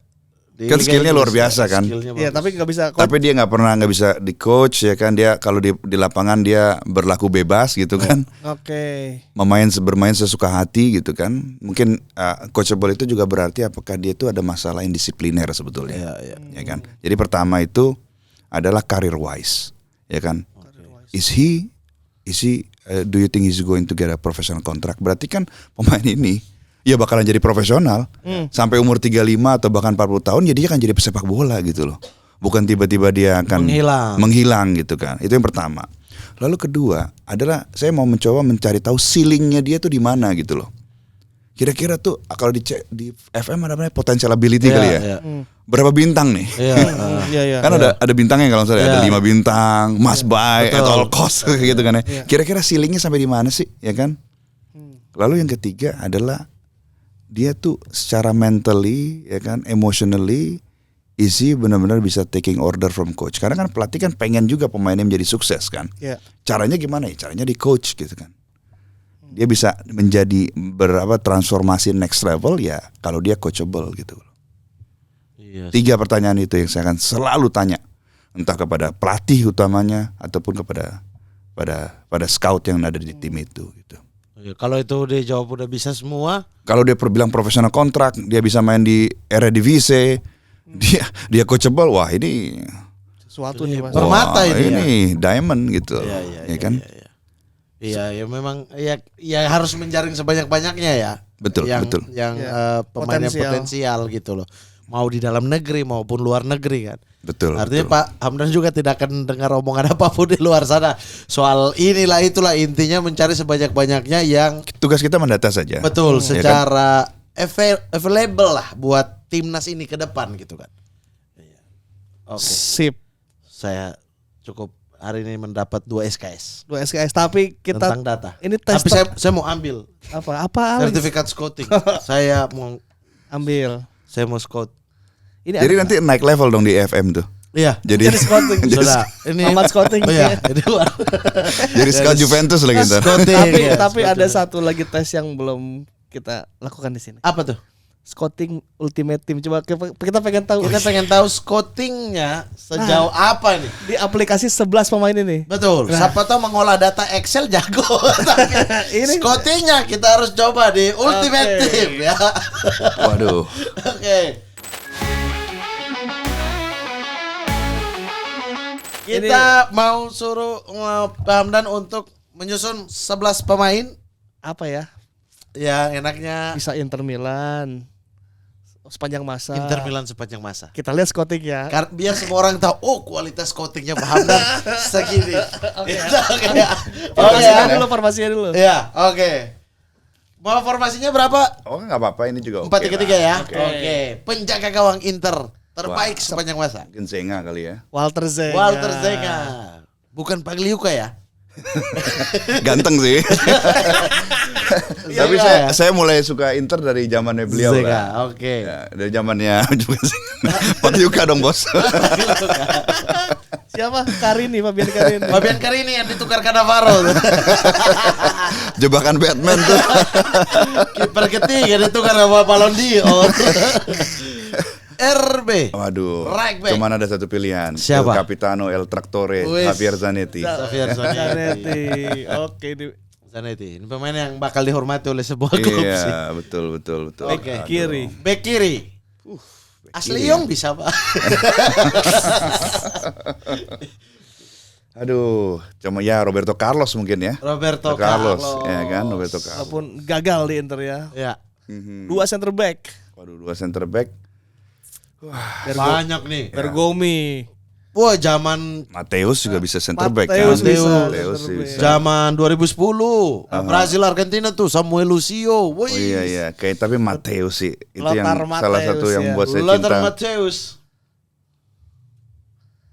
Nih Ya. MU Satu tuh lagi. MU tuh bisa treble gara-gara Mateus ditarik waktu 99 Munchen tuh. Iya. Mhm. Iya, gara-gara itu jadi jebol 2 kali langsung menit akhir. Oke. Bayern Munchen. Satu lagi. Satu lagi, Pak. Satu Matthäus lagi. duet dengan siapa? Ini banyak banget pilihan nih satu lagi Banyak soalnya back nih. Inter mah di mana-mana Dari ini. yang recent sampai yang mantan presiden Inter sebelumnya juga, Iya. ya kan? Boleh skip dulu nggak yang ini nih? Boleh. Skip dulu ya. Kita pindah ke tengah. Tengah juga banyak. Nah, ini Guarin bisa nih gua. Waduh. Itu masa kegelapan itu gua. Rolando. Guarin bisa di situ tuh. Satu Jonathan. DM, satu CM, Pak. Pas tuh. Oke, mungkin kita mulai striker dulu deh. Oke, Striker itu no doubt Luis Nazario da Lima Ronaldo. Ronaldo, El Fenomenal. Aduh, tapi Milito kemana ya ntar? Nah, Milito lagi. Iya, Eto'o iya. kemana tuh? Iya, oke. Oke. Oke, terus mungkin right wingnya ataupun left wingernya susah sih soalnya nih cinta pertama saya nih masalahnya nih. Silakan. Boleh siapa saja di situ. Oke. Koba sini kudu masuk. Yang jelas bukan Francisco Moriero ya. Moriero. Right wing-nya. Oke, mungkin kita tukar R9 dengan Milito deh. Jadi R9 di right wing deh. Oke. Milito, Milito Diego. karena treble winner kan ya. Treble kita. winner, 2 golnya. Ya kan? Ini Ronaldo. Ronaldo ya. Rosario. Ronaldo R9 dan ini Obafemi Martins. Oh iya, speednya 20 tuh. 20. Acceleration 20. Yoi. Bisa salto lagi, Pak. Itu bonusnya tuh bisa salto. Ini lebih ke Robbie Keane. Iya. Wah, Oke, mungkin ini Elwes skip dulu deh. AM dulu deh. Oke. the one and only sini. Roberto Baggio. Roberto Oh, Baggio. Baggio. I love this Saya man. pikir Oh. Koba. Iya. Gara-gara manusia ini Zamorano pakai 1 tambah Iya. 8 itu. Ini kita ambil penonton netral untuk bertanya. Baggio bagusan di Juve, Inter atau Milan? Juve lah. Di mana? Juve lagi. Gila kali. Oke. Oke. Oke, DM kalau gitu Cambiaso deh. Cambiaso. Esteban. Esteban Cambiaso deh. Cambiaso. Oke, CM. Waduh, siapa yang betul? Pirlo Pak, legend Inter Pak. Pirlo. Woi, legend Juve dong. Iya sih Pirlo sih. Legend Kalau Juve dibilang dong. Pirlo ya Pirlo ya. Legend Juve tuh. left winger. Kalau cewek juga ada Bonucci. Kan di let go tuh. Emang pernah ke Inter? Dulu ke Bonucci Inter. akademinya Inter. Oh iya. Iya. Dilempar ke Perugia pindah ke Juve. Nah masalah center back itu saya tuh nggak pernah nonton siapa namanya mantan presiden Inter tuh yang sebelum yang meninggal itu Facchetti. Facchetti. Oh. Tapi masalahnya saya nggak pernah nonton beliau gitu loh. Materazzi Pak Ini- yang ditonton. Tapi out of respect Facchetti. Iya. Out of Facchetti. Oke, respect. Out of Tapi itu 2 hari sebelum sidang Calciopoli digelar dengan saksinya beliau ya. Ini left wing ini aduh antara siapa banyak banget. Alvaro Recoba. Oh I love that. Terus siapa lagi Wat? Sayap kiri Wat. Reko, Saya kira itu saya lagi tadi. mikir Eto'o Eto'o bisa, Martens waktu sama Kalon, Martens dari kiri mainnya. Oke kalau gitu kita nekat aja deh. Nekat. Imperatore Adrian. Adriano. Ini shoot power yang 20. Shoot power 20. Onana bisa nangkis nggak tuh? Wah, Kalau nggak pakai bisa. sarung tangan. Sarung tangannya harus Margo sih Pak, nggak bisa Detos. Harus di Margo. Harus Margo. Yang asli ya. Kakaknya belinya di Detos. Super sub 1 orang. Satu orang ya. Iya. Berarti dia harus versatile ya. Betul. Bisa. Wih harus versatile. Harusnya sih Bapak yang RB itu sih Pak. Iya. Karena nggak mungkin Dia mah bisa di mana-mana. Iya. Gak mungkin di Iya. Spurs lah. Iya. Ada pilihan era kejayaan juga Maicon. Maicon itu right Tapi back. satu sisi aja ya. Bisa di atas, bisa di bawah, right back. Saya tuh sebetulnya mengharapkan Luis Figo. orang ini akan menjadi kapten Inter berikutnya dan menjadi box to box terbaik Italia. Karena saya suka banget box to box. Oke. Saya tulis saya Barella saja. Barella. Pemain dengan emosi tertinggi. Barella sama Ini sama Di Biagio. emosional 20 kalau ini. Semua orang dia marah-marah. Dia nggak Iya. punya ini kalau kata ini apa? Apakah kamu bisa coaching? Nah ini enggak. Nah, ini enggak kayaknya. Enggak punya kemampuan. Oh bagus lo sekarang lo Barella lo. Dia punya kemampuan untuk di coach, tapi dia nggak bisa nge-coach orang karena marah aja bawaan. Pelatih terbaik Inter sepanjang masa. Ada Saya- banyak ini kalau ini. Banyak, cuman yang saya tahu kan ya pada saat itu ya yang membuat possible dari impossible ya the one and only the special one. Jose Mourinho. Iya. Jose Mourinho. Walaupun suara permainan Inzaghi lebih bagus ya, tapi Mourinho. Iya. Conte juga lebih bagus. Conte ya lebih. Conte. Hector Cooper Hector sih. Cooper. Gara-gara dia Ronaldo kabur. Hector Cooper udah paling bagus. Kapten Ya. Pak, kapten. Kapten tim ini. Ya kaptenin tim ini cuma ada satu opsi. Satu orang ya. Zanetti lah. Zanetti. Javier Zanetti ya. Wah, keren Oke. juga nih kalau bisa dihidupkan tim ini nih. Boleh ya nih ya. Iya sih. Adrian. Adriano sih sayang. Adriano sayang dia. Padahal dari Roma pindah ke Inter keputusan tepat sih karena sisa dia waktu itu kan. The Bomber. next Ronaldo tadinya. Iya, bagus banget. Umur Malah- apa? 17-18 tahun yang Iya. free kick dia Iya. golin lawan Real Madrid, kita ngeliat wah pemain apa ini? Iya, sumpah itu di Roma itu udah gila ke Inter mah. Tapi ada satu pemain yang saya masih buka opsi untuk kita. Mario El Fenomeno Balotelli. Apakah tidak ada di tim ini? Lu ngapain kasih julukan El Fenomeno? El Terrible. El Teri. Fenomena. Fenomena Nah, apa? Dia Itu tidak bisa Balo- dilatih tapi bagus. Maka Balotelli akan gagal di poin ketiga. Kan? Poin ketiga. Pemain ini tidak bisa dilatih tapi Ya. except Mancini. Ini bisa. saya belajar gini ya.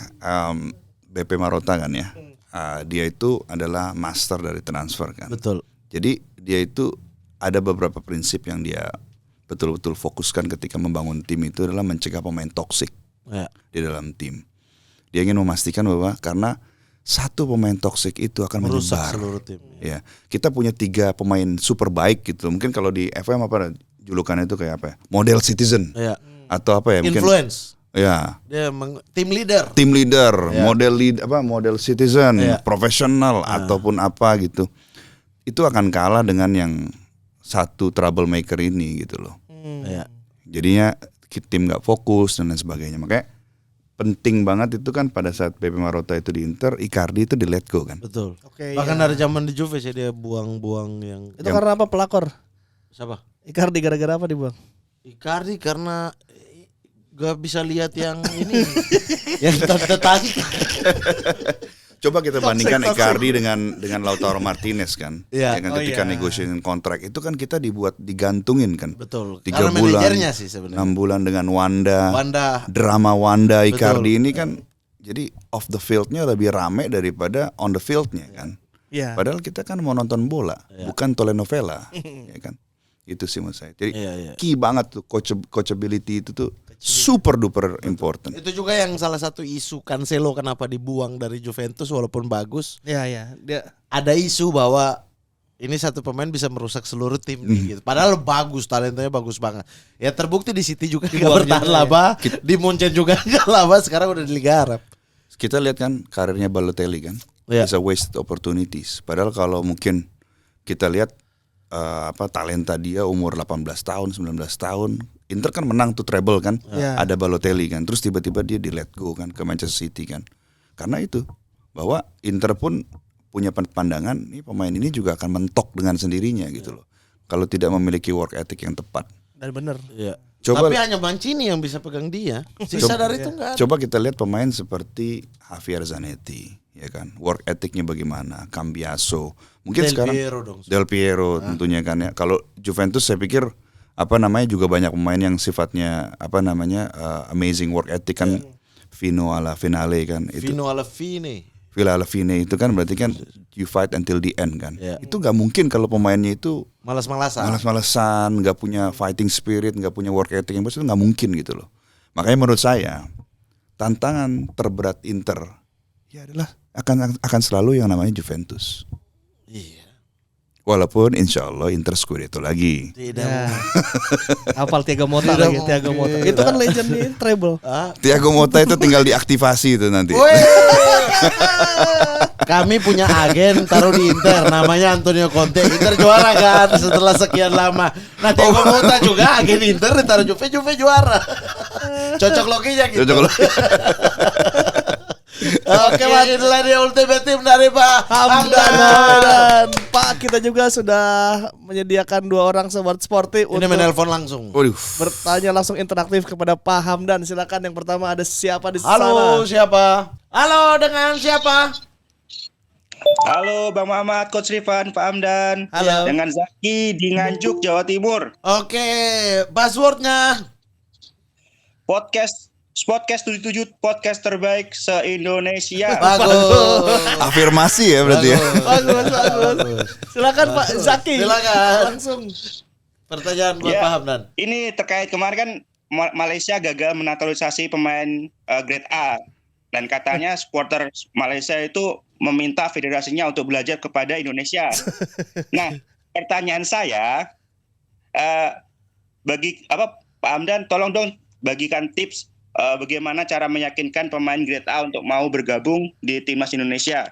Lalu bagaimana tanggapan Bapak terkait kasus di Malaysia tersebut? Makasih. Oke, terima Siap. kasih Bang Zaki. Siap. Wah, ini Pak Hamdan jadi staf ahli lintas negara nih. Tenaga ahli. Bahas Malaysia juga. Malaysia nggak usah Tenaga dikasih. ahli lintas negara nih. Sebetulnya bukan Malaysia saja sih yang tertarik belajar ya. Thailand juga ya. Sebetulnya ada negara lain juga yang reach out ke kami meminta semacam formula. Ya. Mereka itu cukup kaget sebetulnya dengan apa yang dilakukan oleh Indonesia, dan bukan hanya karena satu cabur saja sebetulnya. Jadi ada beberapa cabur kok bisa diasporanya itu tuh Pakai betul-betul hati ya. menjiwai, Ya. membela Indonesia tuh bisa betul-betul menjiwai. Ini strateginya apa?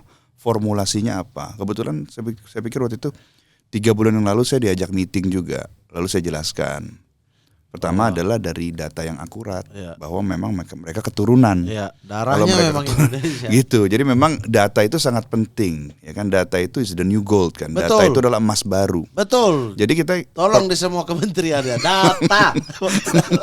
kita ingin memastikan juga. Jadi misalnya saya beri contoh begini. Ada satu pemain yang sangat bagus. Menurut kami sangat bagus. Nah, dia keturunan Indonesia. Awalnya dia mengatakan kepada kami bahwa kakeknya yang orang Indonesia. Tapi begitu kami cek ternyata buyutnya Udah nggak bisa. gitu. Harusnya bisa. Nggak bisa Nggak ya. bisa, udah nggak bisa sekarang. Jadi lagi-lagi biarkan dokumen yang berbicara. ketika kita sudah melihat dokumennya kita tahu dong ini eligible atau tidak eligible. Ya kan? Jangan sampai kita misalnya memproses seseorang tiba-tiba at the end dia sudah beralih ke warganegaraan dan kewarganegaraan itu cuma bisa satu, dia tidak bisa pindah federasi. Iya.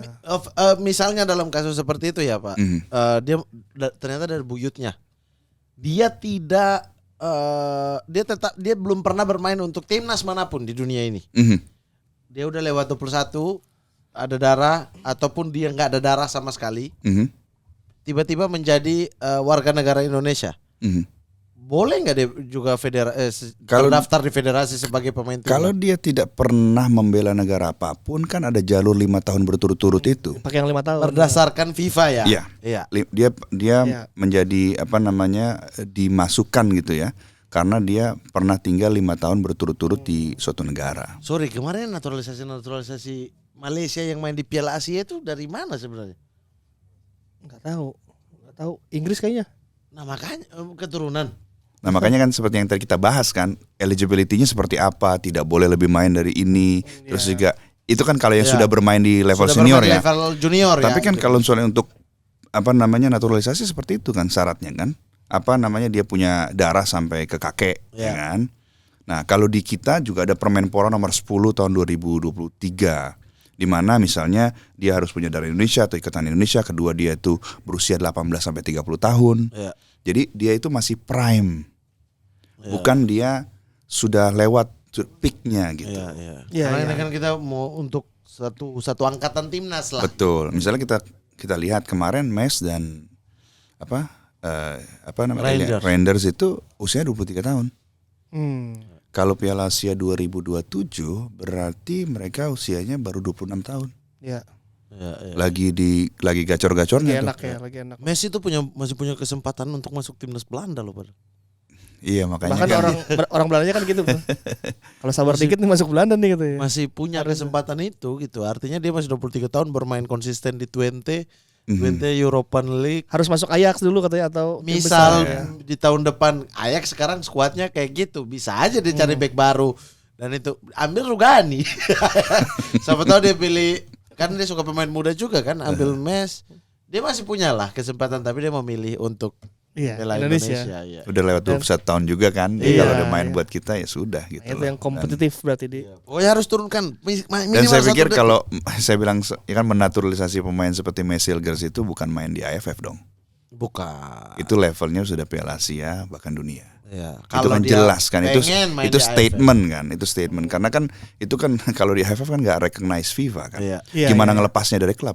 Iya. Ya kan? Ya, artinya itu kasus Malaysia tadi bahwa FIFA sendiri kalau bukan keturunan dari kakek nenek atau ayah ibu itu punya aturan berikutnya yaitu 5 tahun di negara itu. Gak bisa misalnya kayak Indonesia, oke kita naturalisasi kan ada darah walaupun dari buyut.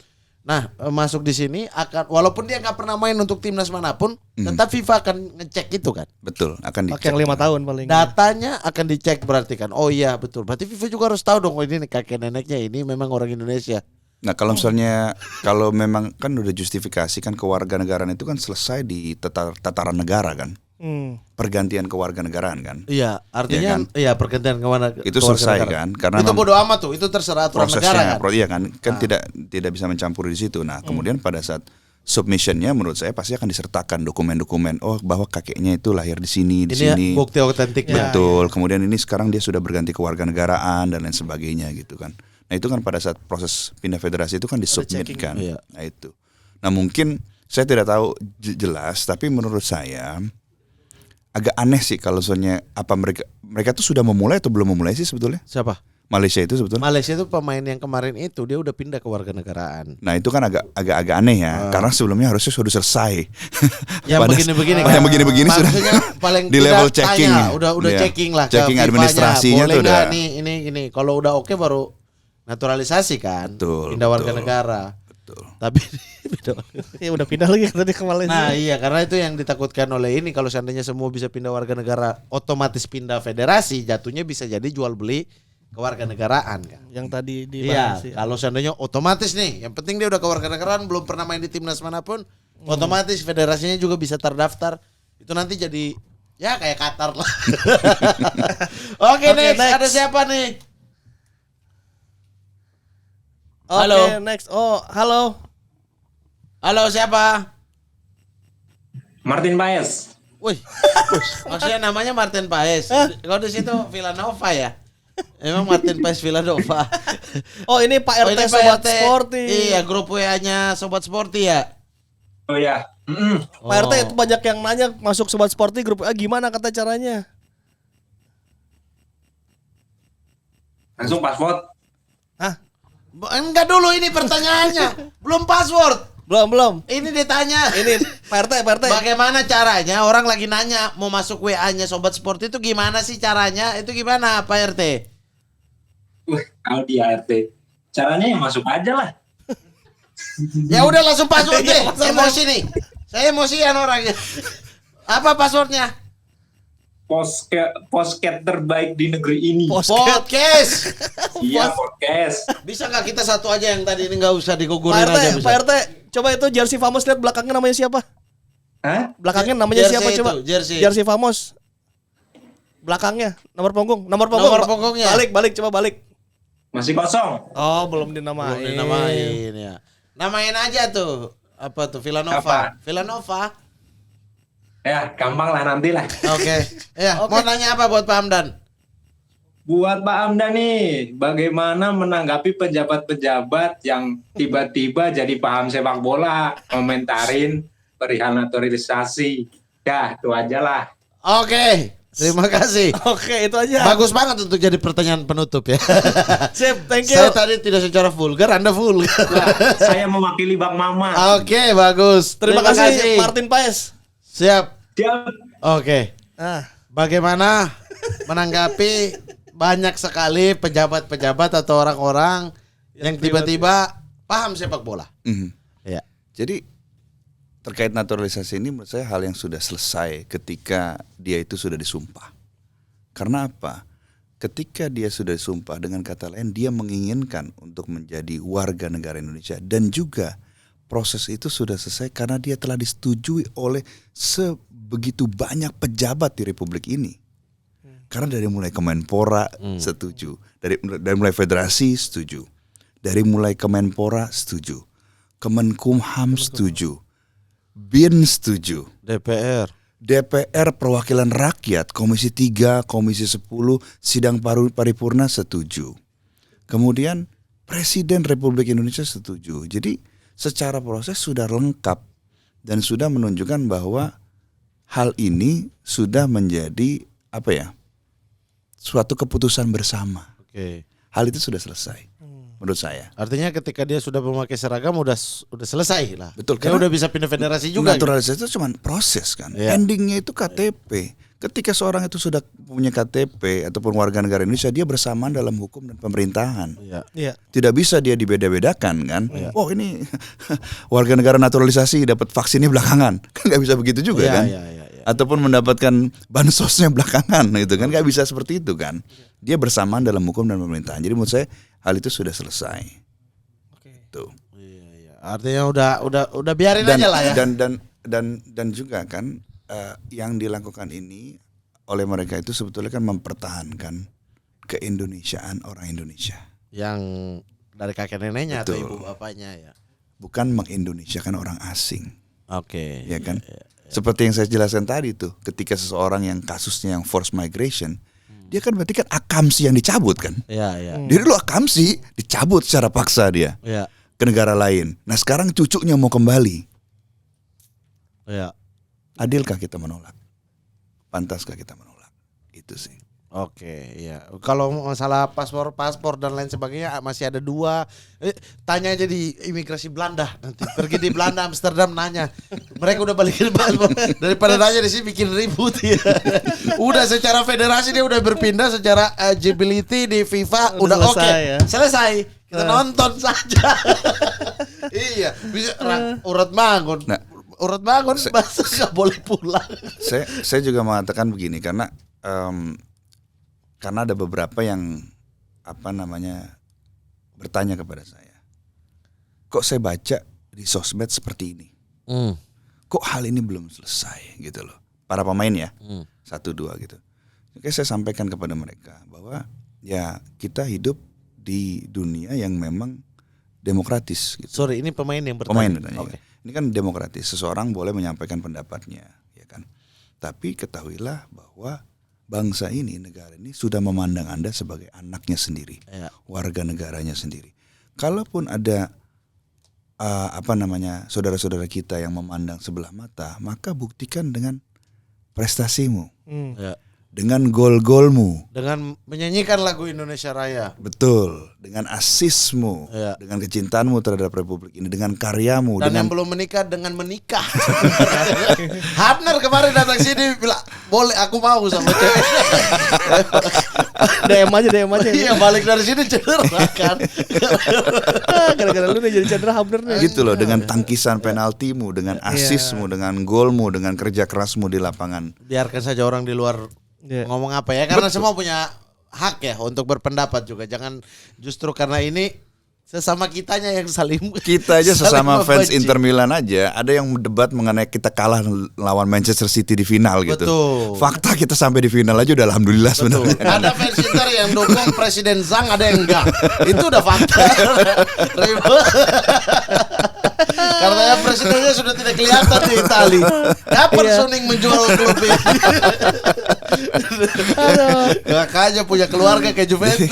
Fabi ala rabbikum atukadziban. Maka nikmat Tuhan manakah yang kau dustakan? dustakan. Timnas kita sudah bagus begini Iya, gitu loh. kita dukung ya. Yang protes silakan aja, nggak apa-apa. Nggak kok sebenarnya. apa-apa. Saya juga nggak pernah mempersilahkan yang Nggak apa-apa, yang iya. protes. Tapi kayak gini ya, kayak kemarin tolong ya netizen. Mat, jangan ngomong naturalisasi lagi. Itu diaspora. Proses perpindahan kewarganegaraan itu namanya naturalisasi.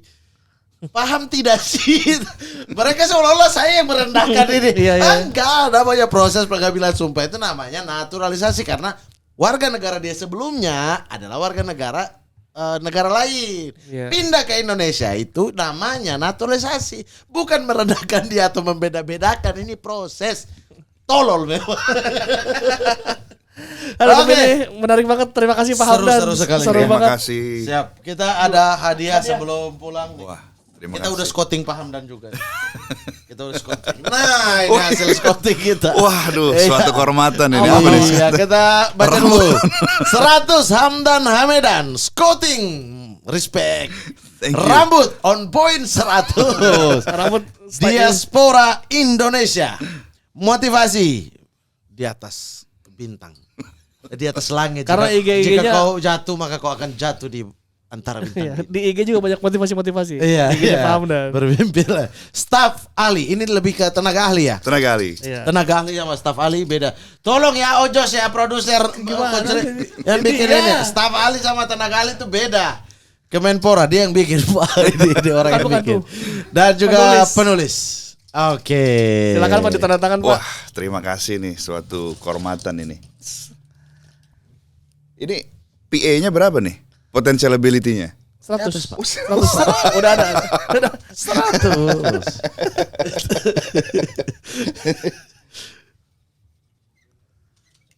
Oke. Mantap. Oke. Rambut on point lagi. Man behind the sign. Iya ya. Oke, mantap. Siap. Oke, kalau begitu Bang, terima kasih banyak. Sehat selalu, bahagia. Yang paling penting bahagia lah. Apapun yang dikerjakan semoga mengantarkan ke kebahagiaan ya. Amin, amin. Iya, jangan lebih sakit hatinya dan lain-lain. Kalau udah mulai rasa sakit hati mundur lah.